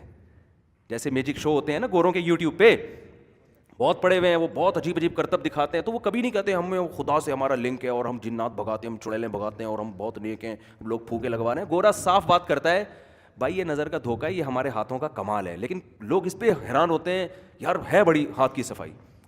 ہمارے ہاں کیا ہوتا ہے کہ اس میں نا یہ روحانی ٹوپی ڈرامے شعبدے دکھاتے ہیں. رنگ کیا ڈال دیتے ہیں اس میں؟ کرامت کا. میرا اللہ سے تعلق ہے اور بس میں خاکسار بس کیا کروں، یہاں انسانیت کی خدمت کے لیے بیٹھا ہوا ہوں. داڑھی رکھی ہوئی ہوگی، چہرے پہ نور کے ڈسٹمپر کیے ہوئے ہوں گے، خوبصورت سی پگڑی ہوگی، اور حاجی پاجی بھی ہوگا، حج پہ بھی جا رہا ہوگا، تبلیغ میں بھی کچھ الو بنانے کے لیے وقت لگاتا ہوگا، اور درود شریف پڑھے گا شعبدے دکھانے سے پہلے 11 دفعہ نا. اول آخر 11 دفعہ درود شریف پڑھے گا, لوگوں کو لگے گا قرآن پڑھ کے شعبہ دکھا رہا ہے. تو قرآن کے نام پہ یہ الو کام, یہ وہی ہے جو میجک, جو گورا کرتا ہے, لیکن گورا بتا کے کرتا ہے یہ میجک ہے, یہ میں کوئی روحانی بزرگ نہیں ہوں, یہ شو ہے, پیسے دے نکل پتلی گلی سے یہاں سے, ٹھیک ہے نا, تجھے میں نے کرتب دکھایا, کچھ کیا. یہ نہیں کرتے. پھر جب ان کو پیسے دے کہتے ہیں ارے نہیں یہ مٹی ہے, مٹی, پیسہ نہیں, ہم تو انسانی خدمت کے لیے بیٹھے ہیں. لوگ پھر اور بریف کے بھر کے دیتے ہیں. حضرت ہم تو ایسا بندہ تلاش کر رہے تھے جس کے دل میں پیسے کی محبت نہ ہو. تو یہ 2 نمبر لوگ ہوتے ہیں. تو اس بارے میں گورے کی تعریف کروں گا. ان لوگوں کے ہاں اس ٹائپ کی 2 نمبر ہی نہیں ہے, اس ٹائپ کی 2 نمبر ہی نہیں ہے. یہ روحانیت کے نام پہ نا الو بنانے کا کام جتنا مذہبی لوگ کرتے ہیں اتنا گورا نہیں کرتا. خیر, تو میں یہ عرض کر رہا تھا یہ جو اتنا یقین آیا اور اتنا یقین یہ جھوٹی موٹیویشن پہ ممکن ہے نہیں. جیسے اب امریکہ کا یار ان کے مولویوں نے جنت کی لالچ میں الو بنایا ہے, تو جن مولویوں نے الو بنایا ہے نا وہ مولوی سب سے زیادہ کٹ رہے ہیں میدان جنگ میں جا کے, ٹھیک ہے نا, وہ سب سے زیادہ قربانیاں دے رہے ہیں. سمجھ رہے ہو, ان کی چاہت ہے کہ ہم جائیں پہلے, ہم فرنٹ پہ ہوں, ہماری شہادت, دعائیں مانگ رہے ہیں شہادت کی. تو بھائی یہ ایسے ممکن نہیں ہے کہ اتنی بڑی قوموں کو, اور آج سے نہیں. تو اصل بات میں جو کر رہا تھا کہ یہ یہودیوں نے جو پوری دنیا پہ حکومت کر لی, یہ بھی اسی وقت ممکن تھا جب ان کو یقین تھا کہ ہم لڑ کے شہید ہو کے جائیں گے کہاں, جنت میں. اس جذبے کے بغیر اتنی بڑی بڑی طاقتور قوموں سے لڑ کے ان سے حکومت چھیننا ممکن تھا ہی نہیں. ورنہ آپ کیا سمجھتے ہو, کسی کی زمین پہ آپ قبضہ کرنے کی کوشش کرو وہ دے دے گا آرام سے. تو جب یہودیوں کا مذہب ٹھیک تھا وہ دنیا میں غالب آئے. پھر عیسیٰ ابن مریم کے معجزے عیسائیوں نے دیکھے, وہ بہت تھوڑے تھے عیسائی اس وقت دنیا میں. یہودیوں نے ان معجزوں کو دیکھ کر انکار کیا, حالانکہ یہودی مانتے تھے, جانتے تھے یہ اللہ کے برحق نبی ہیں. تو وہ مجرم ہو گئے نا. اب ان کو اندازہ ہو گیا کہ ہم غلط دین پر ہیں. اب جب آدمی کو پتا ہوتا ہے میں غلطی پر ہوں, تو لڑنے کے لیے جو موٹیویشن چاہیے وہ موٹیویشن اس کے پاس نہیں ہوتی. کیونکہ لڑائی 2 طرح سے ہوتی ہے, یا تو موٹیویشن تگڑی ہو یا اسلحہ اتنا ہو کہ آپ کو پتا ہے کہ محلے کا بدماش میں ہوں, صحیح ہوں غلط ہوں, حکومت میرے پاس ہی آئے گی. ارے ایک آدمی کے پاس بم ہے یا کلاشنکوف ہے, وہ صحیح ہے غلط ہے, وہ چور ہے, وہ آپ سے پیسے لے لے گا, بولے گا بھائی تو صحیح ہے غلط ہے, میں جنت میں جاؤں جہنم میں جاؤں, پاور کس کے پاس ہے, میرے پاس. تو آپ یا تو پاور کی بیس پہ لڑو گے یا کس بیس پہ لڑو گے کہ آپ کو پتا ہے میں کمزور ہوں لیکن میرے ساتھ خدا ہے, اور میں شکست بھی کھا گیا تو مجھ سے اللہ خوش ہوگا. تو اب دیکھو عیسائی دنیا میں کتنے تھوڑے تھے. ایک عیسیٰ ابن مریم پہ چند لوگ ایمان لائے نا, اور پوری یہودیوں کی حکومتیں کھڑی ہوئی تھیں ان کے مقابلے میں, اسرائیل کی, یروشلم کی, فلسطین میں جو ان کی خلافت تھی. لیکن عیسائیوں کی وجہ سے وہ خلافت دھڑام سے نیچے آئی ہے, حالانکہ اتنے تھوڑے تھے, ایسے پھیلے ہیں. کیوں؟ اس لیے کہ اس موٹیویشن کے لیے عیسیٰ ابن مریم کے اتنے معجزے دیکھ رہے ہیں کہ حضرت بھائی بیٹھ جاؤ نیچے, کہہ رہے ہیں قم باذن اللہ, اللہ کے حکم سے مردے کو کہہ رہے کھڑا ہو جا, مردہ کھڑا ہو گیا. تو یہ ایسی اللہ جب مذہب کو پھیلانا چاہتے ہیں نا تو ایسے معجزے دکھاتے ہیں تاکہ ایک دفعہ یہ اسٹیبل ہو جائے. تو ابتدا میں اسٹیبل کرنے کے لیے ان کو پاور دینے کے لیے, موٹیویشن کے لیے معجزے دکھائے کہ جو شخص پیدائشی نابینا ہے ان کی آنکھوں پہ ہاتھ رکھا جا رہا ہے اور وہ آنکھیں ان کی بحال ہو رہی ہیں, بینائی لوٹ رہی. اور پھر ان کی سیرت کو ایسا بنایا جاتا ہے کہ لوگ دیکھتے ہیں کہ یار یہ شعبدے باز ہو نہیں سکتے, کیونکہ شعبدے بازوں کی سیرت ایسی ہوتی نہیں ہے. لڑائی کے میدانوں میں یہ خود سب سے آگے ہوتے ہیں.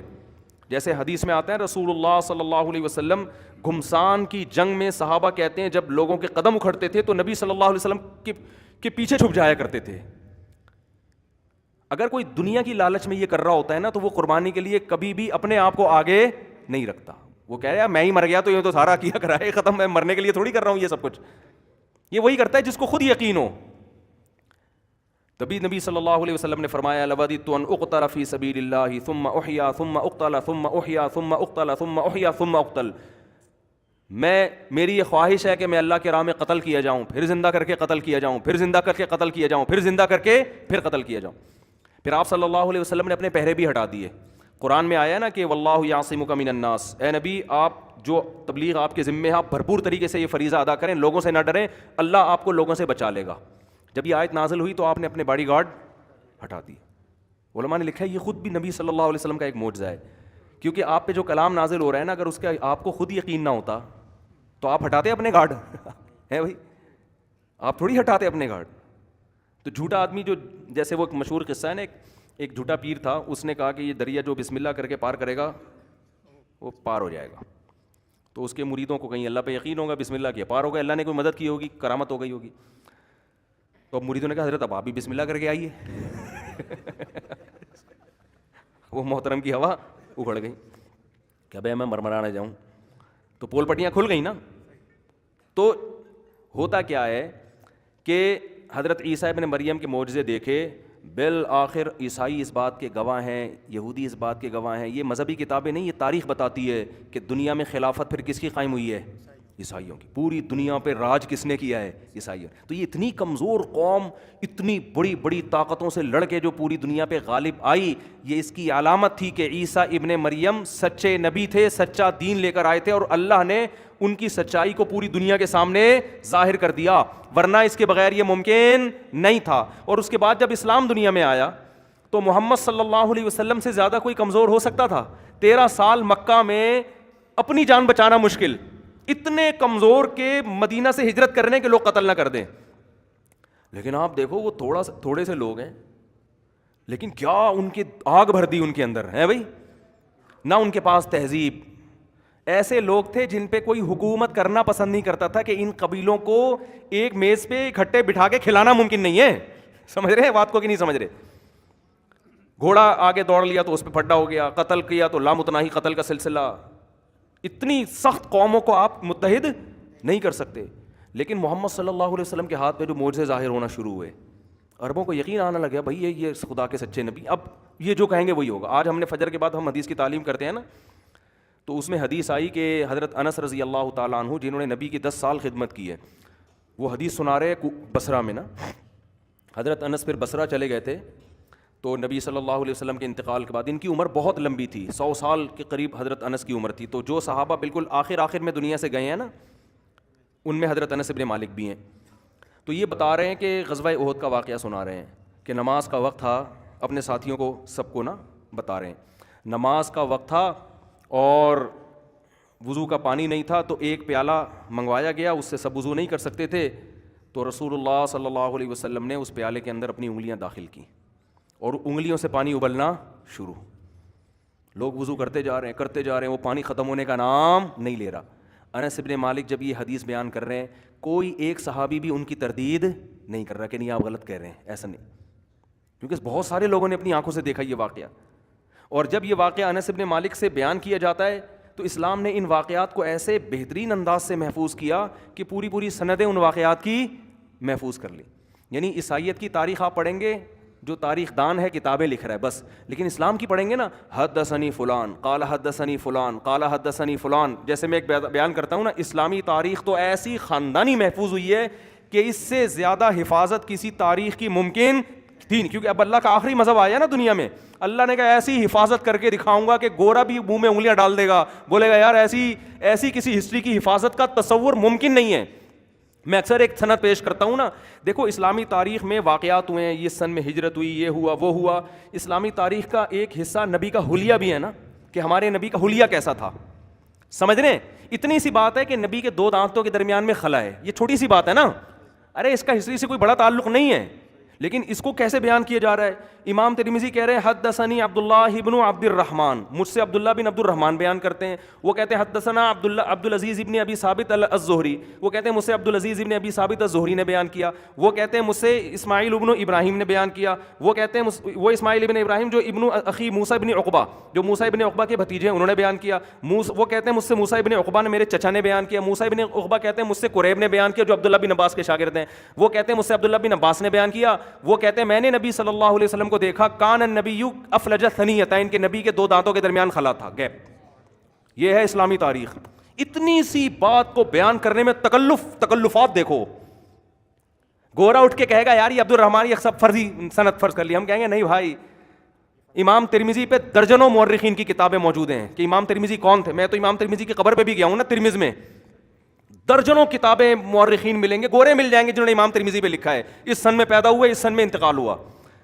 امام ترمذی کے بارے میں لوگوں کی رائے کیا تھی؟ ثقہ آدمی تھے, خدا نہ خواستہ کوئی نقل کفر نباشت توہین مقصد نہیں ہے, کوئی خدا نہ خواستہ کوئی غلط ایکٹیویٹیز میں تو نہیں تھے, کوئی خدا نہ خواستہ ایسا تو نہیں جھوٹ چیزیں کرتے ہوں. یہ سارے تبصرے آپ کو اس دور کے مورخین کے مل جائیں گے امام ترمذی کے بارے میں کہ نہیں بھائی ثقہ تھے, حجت تھے, پرہیزگار تھے, تہجد گزار تھے, برائی سے بچتے تھے, ان کی اتنی تصانیف ہیں, ان پر اس وقت کے اتنے علماء نے اعتماد کیا. پھر امام ترمذی بیان کرتے ہیں عبداللہ ابن عبد الرحمن سے, عبداللہ بن عبد الرحمن کے بارے میں بیان کرنے والے درجنوں کتابیں آپ کو مل جائیں گی. فلاں سن میں پیدا ہوئے, فلاں سن میں انتقال ہوا. اس زمانے کے علماء کا تبصرہ. یہ اکیلے ایسے نہیں تھے جن کو صرف امام ترمذی جانتے تھے. آپ کو پتہ ہے اگر کوئی حدیث کا راوی کسی ایسے شخص سے روایت کرتا ہے جس کو اس حدیث کے راوی کے علاوہ کوئی نہیں جانتا, وہ روایت مسترد کر دی جاتی ہے کہ بھئی یہ تو آپ ہی ذکر کر رہے ہیں عبداللہ بن عبد الرحمن کا, مارکیٹ میں آپ کے علاوہ کوئی جانتا ہی نہیں ان کو, ایسا تو نہیں آپ نے گھڑ لیا ہو ان کو, یہ ہیں کون؟ تو وہ بتاتے ہیں بھئی یہ وہ ہیں جن سے فلاں نے بھی روایت کی, جو فلاں بھی اس کے شاگرد, فلاں بھی اس کے شاگرد, فلاں بھی اس کے شاگرد, ان کے فلاں فلاں جگہ سفر ہوئے, جن جن جگہ سفر ہوئے ان شہروں کی کتابیں اٹھا کے دیکھیں, ان شہروں میں ان کا تذکرہ ملے گا آپ کو. نہیں آ رہی میرا خیال ہے بات سمجھ میں. عبداللہ ابن عبد الرحمن, وہ کہتے ہیں عبدالعزیز ابن ابی ثابت الزہری, کتنا بڑا نسب عبدالعزیز, پھر ابا کا نام کیا تھا ابن ابی ثابت, اور قوم کیا تھی, لقب نسبت کی طرف زہری. پھر آپ جب جائیں گے نا عبدالعزیز ابن ابی ثابت الزہری کے ترجمہ میں, ان کے حوال پڑھنا شروع کریں گے کتابوں میں مورخین نے جو لکھی ہیں, تو ایک ایک عبدالعزیز نام کے کتنے لوگ گزرے ہیں, یہ وہ تھے جن کے ابا کا یہ نام تھا, بہت سارے ایسے ہیں جن کے ابا کا نام بھی سیم ہے, تو پھر ان کی کنیت یہ تھی, یہ وہ والے نہیں ہیں بلکہ یہ وہ والے ہیں. ایک ایک چیز کو ایسا کلیئر کیا ہے, اور تاریخی واقعہ بیان کیا جا رہا ہے. کیا کیا جا رہا ہے؟ اتنا سا کہ 2 دانتوں کے درمیان میں کیا تھا. تو بھائی یہ موٹیویشن ہے جنہوں نے بڑی بڑی طاقتوں کو مسلمانوں کے سامنے زیر کیا ہے. کہ ایسا ہی نہیں جنت کی حور کا تذکرہ آ گیا بھائی, مولوی صاحب کس نے کہا, وہ مولوی پوری سند بیان کرے گا, ٹھیک ہے نا, پیغمبر نے کہا, بھائی ہم کیسے مان لیں یہ اللہ کے نبی تھے کہ یہ جنت کی حوروں کا جو تذکرہ کر رہے ہیں یہ اللہ نہیں کہا ہے. تو ان کے پیغمبروں کے معجزات بھی سندوں کے ساتھ, اور اس دور میں جو لوگ آپ پر ایمان لائے اور کتنے تھوڑے سے ہو کہ ان کو ایسی موٹیویشن ملی ہے کہ دنیا کی بڑی بڑی طاقتوں کو انہوں نے زیر کر دیا. 100 سال کے عرصے میں, 150 سال کے عرصے میں ایسی اسلامی خلافتیں. کہاں وہ مکہ کے تھوڑے سے عرب جن پر کوئی ایک آدمی امیر بننا پسند نہیں کرتا کہ ان کو انسان کا بچہ بنانا ممکن نہیں ہے, ایسی وحشی قوم جو ہر وقت لڑتے رہتے تھے, بات بات پہ ایسا اتحاد پیدا کیا کہ تھوڑے سے عرصے میں بنو امیہ کے دور میں جو اسلامی خلافت قائم ہوئی ہے نا, وہ خلافت ایسی کہ بادشاہ خلیفہ یہ کہہ رہا ہے بادل سے کہ تو جہاں بھی جا کے برس, مجھے کوئی پرواہ نہیں ہے, جہاں بھی برسے گا وہاں کا عشر اور خراج میرے پاس ہی آئے گا, جو زمین سے پیداوار اگے گی نا اس پیداوار کا ٹیکس مجھے ملے گا. دیکھو آپ کے ملک میں بارش ہوتی ہے, آپ خوش ہوتے ہو, انڈیا میں بارش ہو پاکستان خوش ہوگا کیا؟ یار وہاں کی پیداوار اڑے گی, ہمارے کیا فائدہ. وہ آلو پیاز ٹماٹر بیچیں گے, وہ آلو بند کر دیں گے, ٹماٹر بند کر دیں گے. مجھ پہ کوئی دھمکی کا اثر نہیں ہوا تھا جب انڈیا نے کہا تھا ہم ٹماٹر بند کر دیں گے آپ کے. ایک دفعہ دھمکی دی تھی نا, مجھ پہ اس لیے اثر نہیں ہوا کہ ہمارے یہاں ٹومیٹو کیچپ میں ٹماٹر نہیں ڈلتا, تو ہمیں ٹماٹر کی کیا سمجھ رہے ہو. ہم ہر چیز کا آلٹرنیٹ, یہ بتا رہا ہوں آپ کو, جو ٹماٹو کیچپ کھا رہے ہو نا, پتہ نہیں ٹماٹر ہے بھی کہ نہیں ہے اس میں. دودھ آپ ڈبے کا پی رہے ہو, پتہ نہیں یہ دودھ بھی ہے کہ نہیں ہے. میں دعوے نہیں کر رہا لیکن کوئی کنفرم نہیں ہے. جو چیز آپ آئس کریم کھا رہے ہو, پتہ نہیں یہ دودھ سے بنی ہوئی ہے کہ نہیں, کیا کھا رہے ہو یار آپ. تو ہمارے یہاں کوئی پتہ نہیں, ہم ہر چیز کا آلٹرنیٹ, تو ہمیں نہ ٹماٹر چاہیے نہ آلو چاہیے نہ کچھ بھی نہیں چاہیے, ہم سب کچھ بنا سکتے ہیں الحمدللہ. الو بنا سکتے ہیں جب, تو باقی نہیں ہم بنا سکتے. اچھے بھلے سمجھدار آدمی جو الو کہیں سے بھی نہیں لگ رہا, ہم اس کو 2 منٹ میں الو بنا سکتے ہیں کہ نہیں بنا سکتے, مجھے یہ بتاؤ. تو جو آدمی ایک انسان کو الو بنا سکتا ہے, وہ آرٹیفیشل ٹماٹر کیوں نہیں بنا سکتا میرے بھائی. اچھا خیر, تو یہ جو اس کے بعد عیسائیوں کی حکومت آئی, تو یہ حکومت آنا یہ خبر متواتر سے ثابت ہے, اور اس خبر کے پیچھے یہ فلسفہ خود بخود ماننا پڑے گا کہ اس کے پیچھے جو موٹیویشن تھی وہ جھوٹی موٹیویشن نہیں تھی. اس کے بعد اسلام دنیا میں آیا, خلافتیں عیسائیوں کی چل رہی ہیں, اسلام بہت تھوڑا سا ہے, ایک دم اٹھ کے پوری دنیا پہ چھا گئے, اور 2-4 دنوں کے لیے نہیں, 1200 سال دنیا پہ چودراہٹ کی اسلام نے ہے بھائی. اس کے بعد جب خلافت کو ختم کیا گیا نا, وہ ختم کیا گیا ان لوگوں نے جو مذہب کو نہیں مانتے, لیکن وہ آج تک ایک خلافت پہ جمع, کیونکہ ان کو جوڑنے والی کوئی چیز نہیں. وہ خود درجنوں یعنی کنٹریز میں بٹے ہوئے ہیں. آپ دیکھ لو, جرمنی الگ ملک ہے, فرانس الگ ملک ہے, اور سوئٹزرلینڈ الگ ہے, اور سویڈن الگ ہے. چھوٹی چھوٹی ریاستیں, تھوڑے تھوڑے لوگ ہیں, ایک چھتری کے نیچے جمع نہیں ہو رہے. اپنے مفاد کے لیے کچھ چیزوں میں اتحاد تو کرتے ہیں. وجہ کیا ہے کہ انسان کی طبیعت میں یہ ہے کہ میری چودراہٹ ہوگی, میں کسی دوسرے کی چودراہٹ قبول, حالانکہ انسانیت کا فائدہ ان کو جمع کرنے میں ہی الگ الگ ریاستوں میں. بولو نا بھائی. انسان اگر کوئی پوچھے کہ یار تم تو سارے لبرل حکومتیں ہو, انسانیت کے لیے سوچتے ہو, تو یہ الگ الگ خلافتیں 6 انچ کی کیوں قائم کی ہوئی ہیں تم نے؟ کیا ہو گیا؟ او بھائی امریکہ کینیڈا کو ملا کے ایک کنٹری کیوں نہیں بنا دیتے؟ نہیں آ رہی بات سامنے. انڈیا بھی ایک لبرل ملک ہے, نیپال بھی ایک لبرل ملک, دونوں کو ملا کے ایک کر دو. یہ الگ الگ کیوں؟ انسانوں کا فائدہ سب کے ملنے میں ہے. دیکھو ایک گورنمنٹ ہوگی نا تو امریکہ, کینیڈا, اس کے علاوہ پھر ہم کہتے ہیں لندن بھی امریکہ کے حوالے کر دو, ٹھیک ہے نا. لندن ہو گیا, جرمنی ہو گیا, یہ سارے کنٹری جب ایک بنیں گے نا تو سب کھلا کھائیں گے تے ننگا نہائیں گے. مزہ آئے گا کہ نہیں آئے گا؟ سب کے وسائل سب استعمال کریں گے. آپ مسقط کو دیکھ لو, ہمارے قریب پڑوسی ملک ہے نا مسقط, گوادر سے آپ لانچ کے ذریعے جا سکتے ہو. تھوڑی سی آبادی ہے, سب سونے کے نوالے کھا رہے ہیں. سمجھ رہے ہو؟ اتنا سا کنٹری ہے, سب کیا کھا رہے ہیں؟ کیونکہ زمین سے تیل نکل رہا ہے. لیکن وہ تیل کی آمدن ایک مخصوص باؤنڈری سے آگے جانے کی اجازت نہیں ہے. اسی کے قریب گوادر ہے, بلوچستان ہے, ان کے پاس کھانے کو روٹی نہیں ہے. تو انسانیت کا فائدہ الگ الگ کنٹریز میں ہے, یا سب کو ملا کے کر دیا جائے؟ لیکن پبلک اس پہ راضی ہوگی؟ نہیں ہوگی راضی. وجہ اس کی یہ کہ اس میں انسان کی حکومتوں کے ذاتی مفاد پہ ضرب لگتی ہے. تو جب اس یہودیوں کی خلافت تھی تو ایک تھی, مسلمانوں کی خلافت تھی تو ٹھیک ہے, اس میں بھی ٹکڑے ہوئے ہیں لیکن میجورٹی ایک ہی طرف تھی. وجہ اس کی یہ تھی کہ وہ ذاتی مفاد پر اجتماعی مفاد کو ترجیح دیتے, کیونکہ یہ حکم کس کا تھا؟ اللہ کا حکم تھا. سمجھتے ہو کہ نہیں سمجھتے؟ اور آج بھی دنیا میں آپ دیکھ لو کہ بڑی بڑی طاقتیں مسلمانوں کی, رشیا ٹکڑے ہو گیا نا, اتنی بڑی پاور وہ نہیں ٹھہر سکا, ایک حد تک آگے بڑھا, اس کے بعد پیچھے ہٹنا شروع ہوا. وجہ کیا تھی؟ طاقت کا مقابلہ ہو رہا ہے جنت کی حوروں سے. سمجھ رہے ہو؟ ادھر ان کو پتہ ہے مرنے کے بعد حور ملے گی. اور یہ یاد رکھو, یہ ایسا ہی نہیں ہو گیا. جب انسان بہت بڑی قربانی دیتا ہے تو اللہ دنیا میں بھی دکھا دیتے ہیں. جو روس کے خلاف مجاہدین لڑے ہیں نا, ہم نے ایک سے نہیں درجنوں سے, اور ہمارے جان پہچان والے, ہم تو چھوٹے تھے اس وقت, بچے لوگ بہت جاتے تھے اس وقت, مدارس سے علماء بہت جایا کرتے تھے نا رشیا کے خلاف ضیاء الحق کے دور میں لڑنے کے لیے. وہ آ کے بتایا کرتے تھے کہ ہم نے اپنی ناک سے شہداء کے خون کی خوشبو سونگھی ہے, ایک کی نہیں درجنوں کی. ہمارے ایک دوست تھے, ہم سے تو عمر میں کافی بڑے تھے, لیکن جب ہم بیانات میں جانا شروع, ان سے گپ شپ ہو گئی, دوستی ہو گئی. وہ رشیا کے دور میں بہت لڑے تھے افغانستان میں. انہوں نے کہا ہم نے ایسا بھی دیکھا ہے کہ 6 مہینے بعد شہید کی لاش اٹھائی, اس کی مونچھیں بڑی ہوئی ہیں, داڑھی بڑی ہوئی ہے, اس کے ناخن وہ اسی طرح بڑھتے چلے جا رہے ہیں. صحیح ہے نا؟ اور جسم بالکل سلامت. اور میں نے تو آپ کو بتایا ریڈ کراس کی جو تنظیم ہے نا, اس کی آفیشیل ویب سائٹ پہ میں نے خود بھی ایسی خبر دیکھی کہ انہوں نے بتایا کہ ہم نے مسلمانوں میں کوئی شہید ہوا, وہ تو شہید کا لفظ نہیں, اس کے خون میں ہمیں خوشبو نظر آتی ہے. بہت دفعہ, ہمیشہ نہیں ایسا ہوتا. تو یہ ساری وہ چیزیں ہیں کہ بھائی یہ موٹیویشن غیر مسلموں کے پاس بولو نہیں ہے, وہ طاقت کے زور پہ لڑے گا. تو یہ سب اس بات کی ہے, جو میں نوح علیہ السلام کے واقعے سے لے کے چلا تھا, کہاں سے کہاں پہنچ گیا. تو یہ واقعات بے اصل نہیں ہیں. قرآن نے جب یہ واقعات بیان کیے نا تو یہود و نصارہ اور مشرکین نے یہ نہیں کہا کہ غلط ہے, کیونکہ یہود و نصارہ جانتے تھے کہ یہ صدیوں سے چلے آ رہے ہیں. مشرکین نے تو کہا اساطیر الاولین, کہ پچھلے لوگوں کے قصے ہیں. اس کا مطلب وہ بھی جانتے تھے پچھلے لوگوں میں بھی یہ قصے کیا تھے, مشہور تھے. تو وہ کہہ رہے ہیں یہ وہیں سے نقل کر رہے ہیں. اور یہود و نصارہ نے یہ کہا کہ ہماری کتابوں سے معاذ اللہ چوری کی ہے انہوں نے, معاذ اللہ. تو قرآن کہتا ہے یہ تو تمہاری کتابیں پڑھنا جانتے نہیں ہیں, ان کو وہ زبان نہیں آتی جس زبان میں تمہاری کتابیں لکھی گئی ہیں. اور مکہ میں کی 4 دیواری, مکہ کے حدود کے اندر یہ 40 سال گزار دیے انہوں نے, تو ان کا تو لنک ہی نہیں ہے یہودی عیسائیوں سے. یہ کہاں سے اتنے, اور جتنا تمہاری کتابیں ان واقعات کو بیان کرتی ہیں اس سے کروڑہ گنا زیادہ عمدہ انداز سے قرآن ان واقعات کو بیان کر رہا ہے. تو کاپی اتنی اچھی تھوڑی ہوتی ہے. تو اس سے پتہ چلتا ہے نہ عیسیٰ علیہ السلام نے واقعات تورات سے معاذ اللہ نقل کفر چرائے ہیں, نہ تورات نے ابراہیم علیہ السلام سے, نہ قرآن نے. یہ سب پیغمبروں پہ دائرہ کہاں سے آ رہے ہیں, یہ وہی ہو کے اللہ بیان کر رہا ہے. تو وہی اللہ بیان کرتا ہے نوح علیہ السلام کے واقعات میں.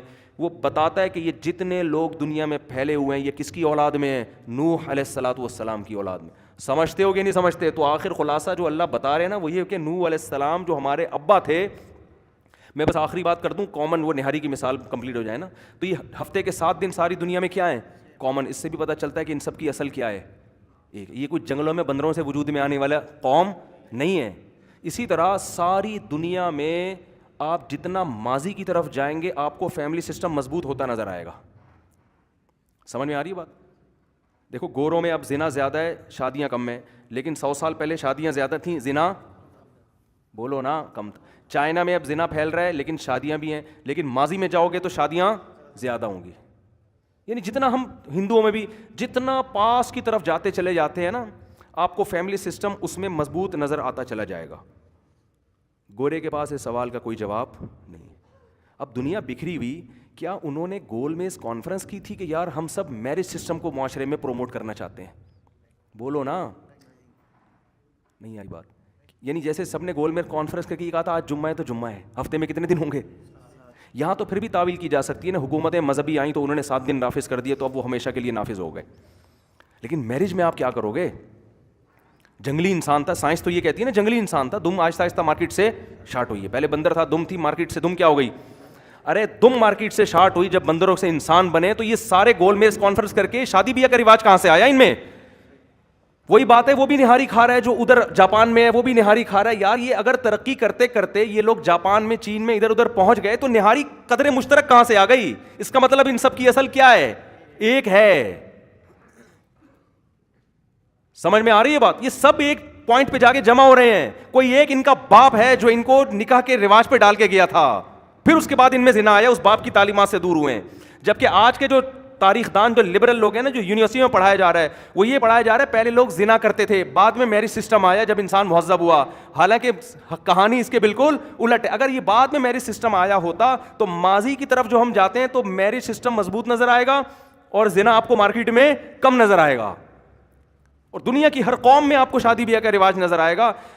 عقلاً یہ ممکن نہیں ہے کہ جنگلوں میں کہ ترقی کرتے کرتے ایک بندے کی دم غائب ہوئی اور بندر سے انسان بناؤ اور اس میں اتنی کھوپڑی کام کرنا شروع کر دے, وہ کہے یار ہم زنا نہیں کریں گے. بھائی لڑکے لڑکیوں کو جنگل میں اکیلا چھوڑ دو, وہ کبھی بھی شادی کی طرف نہیں آئے گا. کہے گا اپنی خواہش پوری کرو, پتلی گلی سے نکلو. ہم پوری دنیا میں چائنا جو کتے کھا رہے ہیں وہ بھی شادی کر کے رہتا تھا پہلے. سمجھ میں نہیں آ رہی تو رہنے دو, ایسے ہی ٹھیک ہو, جو مرضی کرنا ہے کرو, بھاڑ میں, معذرت کے ساتھ. تو یہ سب اس بات کی علامتیں بھائی, ان کی اصل کہاں جاتی ہے؟ پیغمبروں سے. کیونکہ نکاح پروموٹ کون کرتا ہے؟ پیغمبر. حدیث میں آتا ہے 10 چیزیں پیغمبروں کی سنت ہیں, ان میں دانت صاف کرنا, ناخن کاٹنا, نہانا اور نکاح کرنا, خوشبو کا استعمال کرنا. آپ یہ چیزیں دیکھیں گے جتنا ماضی میں مذہب کی طرف جائیں گے نا, یہ چیزیں آپ کو زیادہ نظر آئیں گی. عیسائی نہاتے تھے, دانت صاف کرتے تھے, یہودی کرتے تھے, مسلمان کرتے تھے. جتنا جو بت پرست قومیں آپ کو نظر آئیں گی ماضی میں جو مذہب پیغمبروں کی تعلیمات سے دور ہیں, ان میں دانت صاف کرنے کا رواج بولو نہیں. یہ جو فرعون کی لاش دریافت ہوئی ہے نا, میں نے اس کے بارے میں خود تحقیق پڑھی ہے. فرعون آسمانی مذہب کو فالو نہیں کرتا تھا, سمجھتے ہو نا, آسمانی مذہب کو فالو نہیں کرتا تھا. فرعون کے بارے میں کل مجھ سے کسی نے سوال پوچھا, میں نے مفتی طارق مسعود جو میرا مسائل کا چینل ہے نا اس پہ ریکارڈ کروایا. وہ کسی نے کہا کہ ہم نے سنا ہے کہ ٹوتھ پیسٹ فرعون کی ایجاد ہے, برش اور ٹوتھ پیسٹ, لہٰذا میں یہ نہیں کرنا چاہیے. ایسے ہی فضول سے کسی نے سوال پوچھا.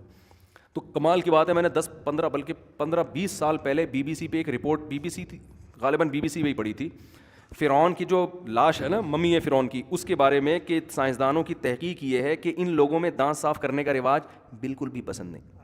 ان کو دانت صاف کرنا بالکل بھی پسند, جیسے اس کو رشتہ بالکل بھی پسند نہیں آیا تھا نا وہ بندے کو, تو ان کو دانت صاف کرنا بالکل بھی پسند نہیں تھا. یہ ریسرچ ہے باقاعدہ, میں نے خود نیٹ پہ پڑھی ہے, اور بہت ایک اوتھینٹک ویب سائٹ تھی. ابھی مجھے یاد نہیں کیونکہ مجھے نہیں پتا تھا, میں اسے بیان کروں گا تو میں حوالہ نوٹ کر کے رکھ لیتا.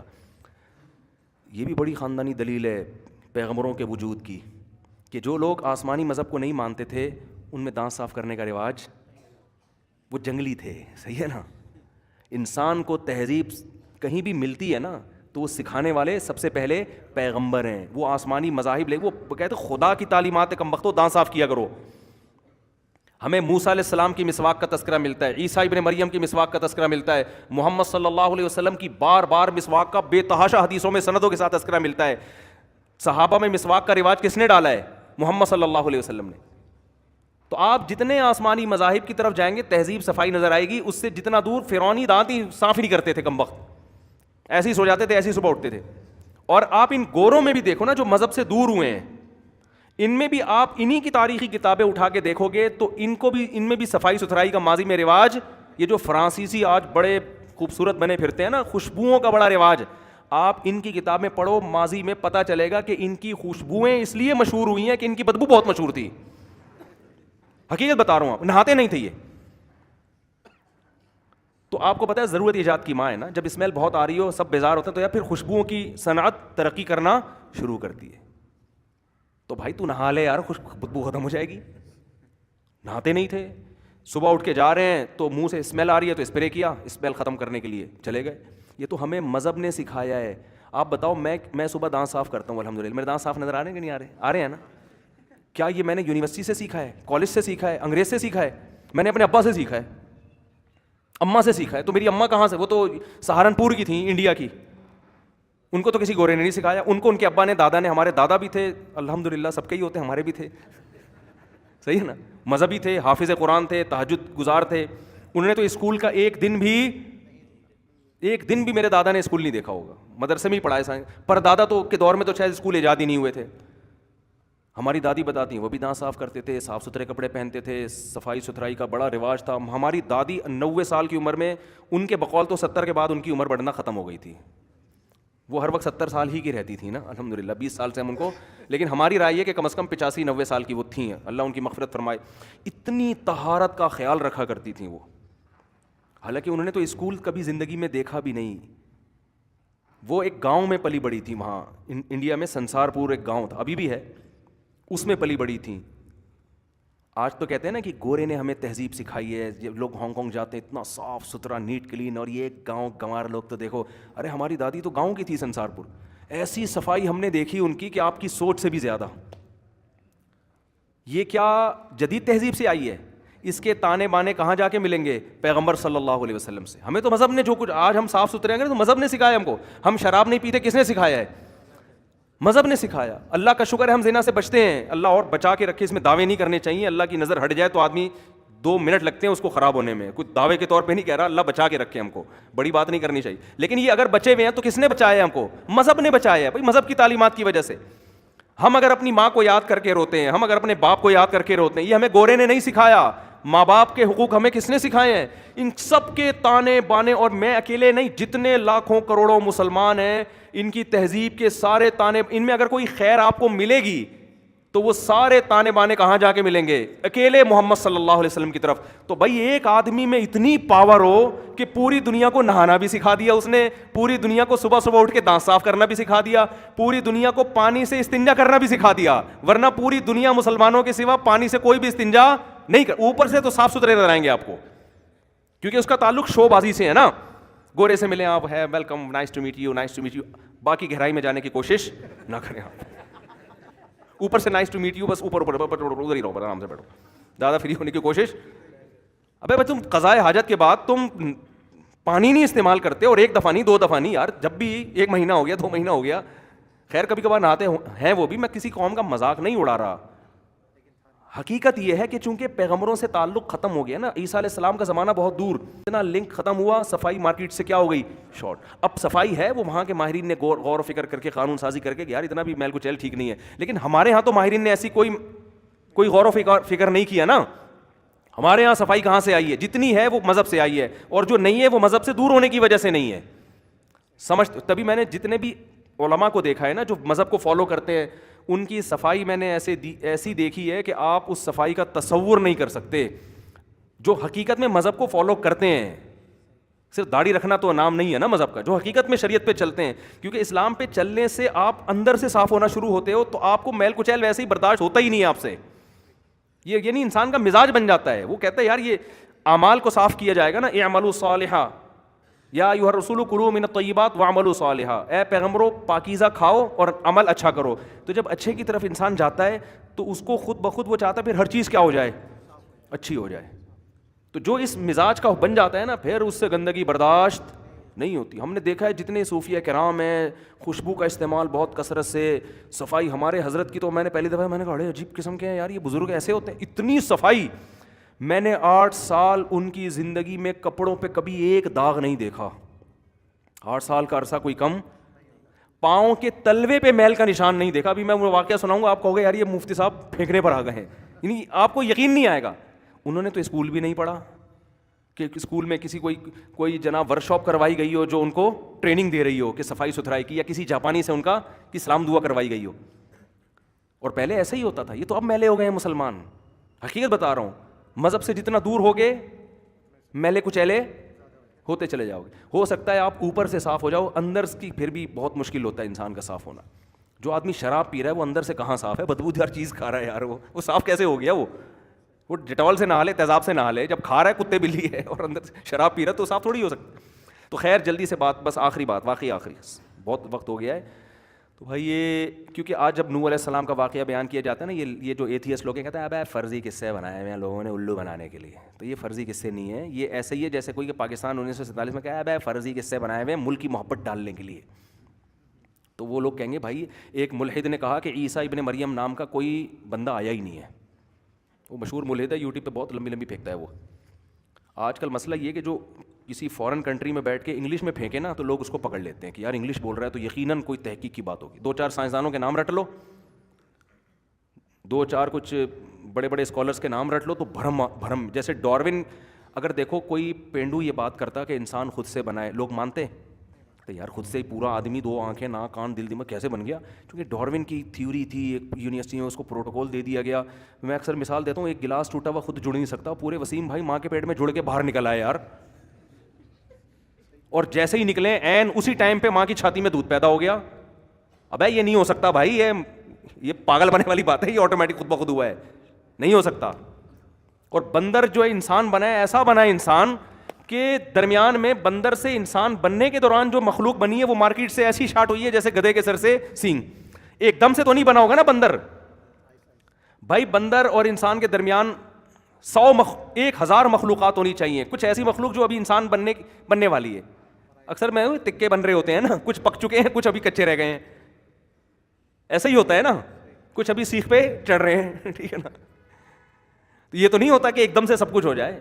تو یہ کیا مسئلہ ہے, سالا بندر جو ہے نا وہ انسان ترقی کرتے کرتے بنا ہے تو بندر سے تھوڑا ایک اسٹیپ آگے گیا ہوگا, کان تھوڑے چھوٹے ہوئے ہوں گے اس کے, یا ناک تھوڑی سی خوبصورت بنی ہوگی, ایک اسٹیپ اگلی نسل کا ہوگا, ایک اگلی نسل کا ہوگا, ایک وہ درمیان کی ساری نسلیں ایسی غائب ہوئی ہیں کہ ڈارون بھی تلاش کرتے کرتے تھک گیا, ملنے. وہ کہتے ہیں کہ ہمیں فلاں برف خانے سے ایک چیز ملی ہے جو انسان اور بندر کے درمیان. ابے ایک کیوں ملی ہے؟ یہ تو ہزاروں ہونی چاہیے اور ہر ملک میں ہونی چاہیے نا.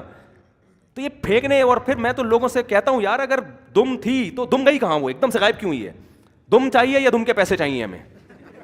سیدھی سی بات ہے بھائی, یا تو ہمیں دم دو یا دم کے پیسے دو, ورنہ ایسی باتیں نہیں کرو. تم نے غائب کی ہے دم, بتا رہا ہوں, تو نہ پیسے دے رہے ہیں تم کے, باتیں پھینک رہے ہیں, ہمیں خدا سے دور کر رہے ہو یار. تم کوئی بات کرو یار, دم کے پیسے بھی نہیں دے رہے اور دور کس سے کر رہے ہو؟ خدا جس نے بنایا.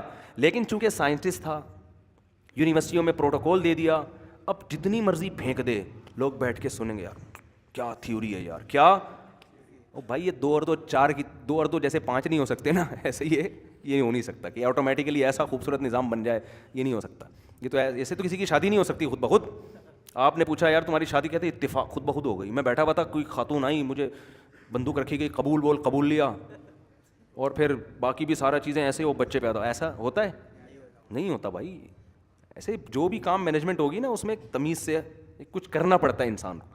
وہ ایک بھنگی سے کسی نے پوچھا نا شادی نہیں ہو رہی, کہہ رہا ہے بادشاہ کی بیٹی کو پیغام بھیجا ہوا ہے. تو اس نے کہا بھائی کہاں سے ہو گیا تیری بھنگی, تو بھنگی ہے, کہہ رہا آدھا کام ہو گیا آدھا رہ گیا. وہ بڑا حیران ہوا یار کیسے آدھا کام ہو گیا. اس نے کہا ادھر سے ایجاب ہو گیا, قبول باقی ہے, وہاں سے ادھر سے آفر چلی گئی ہے, صرف قبولیت کا انتظار. تو اس طرح بھی اتفاق سے نہیں ہوتا. خیر, تو چونکہ کوئی بھی پھینک دیتا ہے بڑا آدمی تو لوگ کہتے ہیں اس کو پکڑ. تو یہ کس نے پھینکی تھی؟ ابھی میں مثال کیا دے رہا تھا, میں نا آدھے گھنٹے سے اسپیڈ بڑھاتا ہوں تاکہ بات جلدی جلدی سمیٹ کے ختم کروں میں.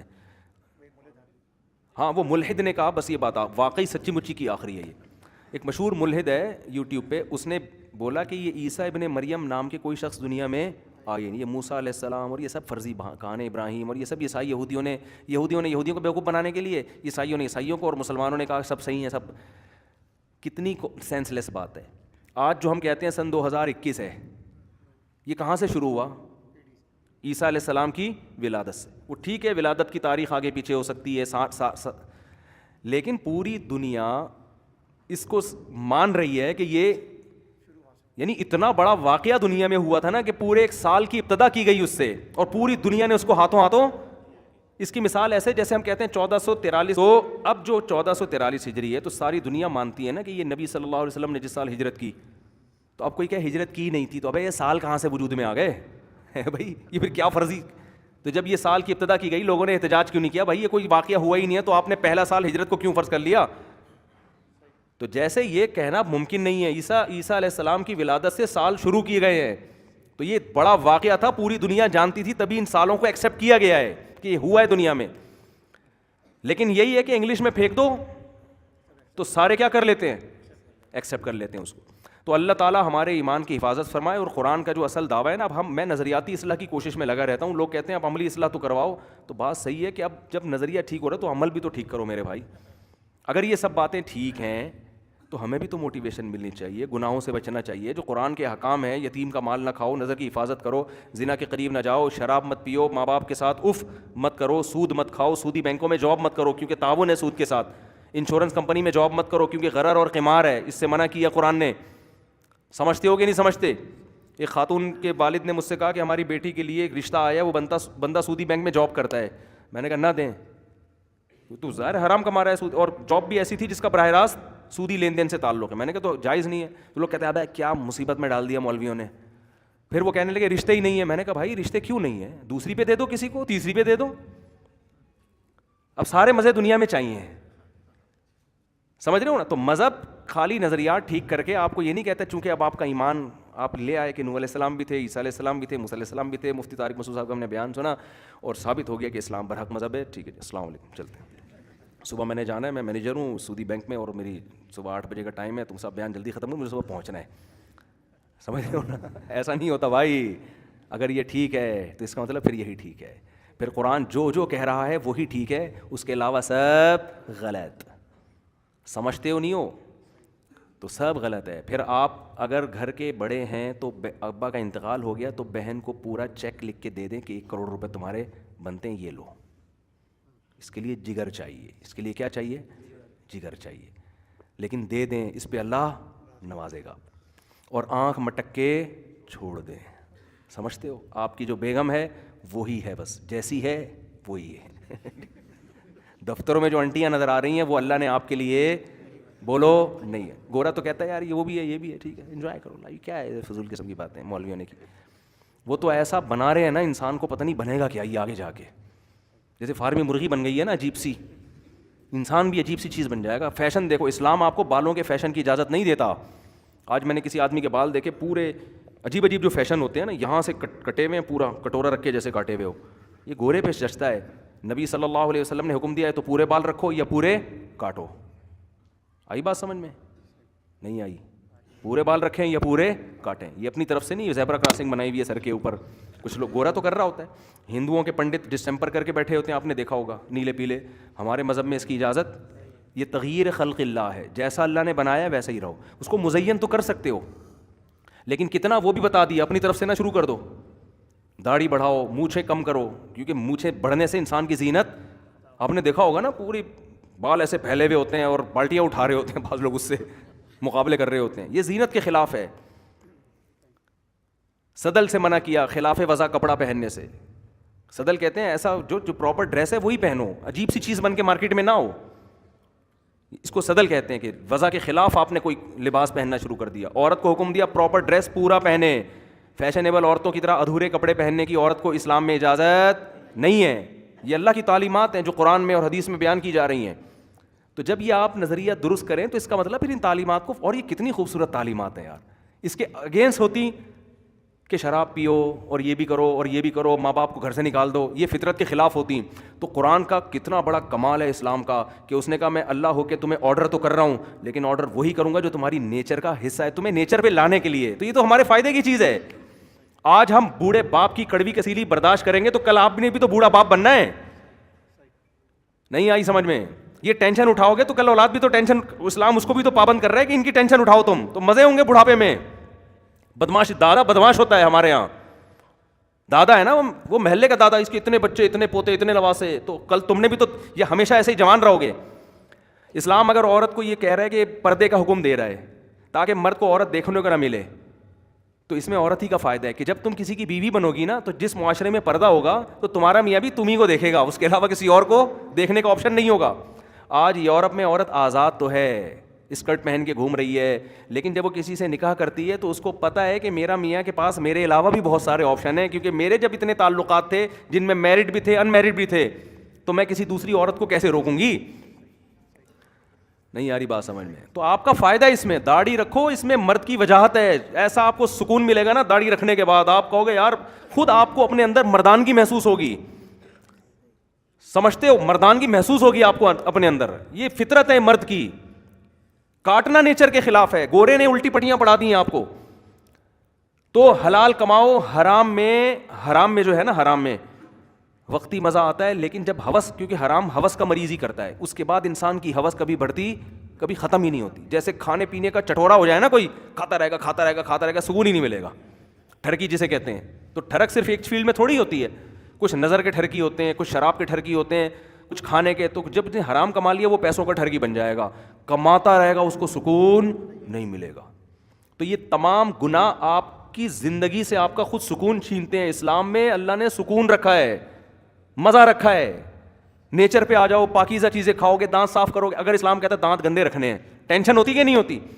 اسلام نے کہا صبح اٹھتے ہی سب سے پہلے کام کیا کرنا ہے؟ دانت صاف کرنا ہے، وضو کرنا ہے، کم سے کم ہفتے میں 1 دفعہ لازمی غسل کرنا ہے. روزانہ کرو تو بہت اچھی بات ہے. تو یہ تو سارے ہمارے فائدے کی چیزیں. صاف رہنا ہے. اگر اسلام کہتا ہے گندے میلے کچیلے رہنا ہے، ٹھیک ہے نا، الٹا کام ہو جاتا نا.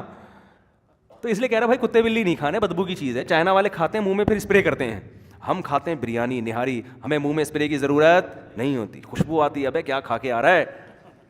میں تو گیا ہوں نا غیر مسلم، وہ منمار میں گیا، وہ وہاں برما، وہ سور کے گوشت وہ رہتا، ایسی اسمیل آ رہی تھی، وہاں سے گزرنا مشکل ہو گیا تھا. میں نے کیا کیا گند بلا کھا رہے ہوتے ہیں، کیڑے مکوڑے بھی کھا رہے ہوتے ہیں. ہم بکرا ذبح کرتے ہیں، خون سارا اس کا نکال دیتے ہیں، ایسا صاف ستھرا گوشت ہو جاتا ہے. خیر، تو اس میں ہمارا بھی فائدہ. اللہ ہم سب کو انسان کا بچہ بننے کی توفیق عطا فرمائے. یہ نہیں کہتا مسلمان بننے کی، انسان کا بچہ بننے کی توفیق. ابھی تو اسلام سے بھی آگے کی چیزیں ہو رہی ہیں نا.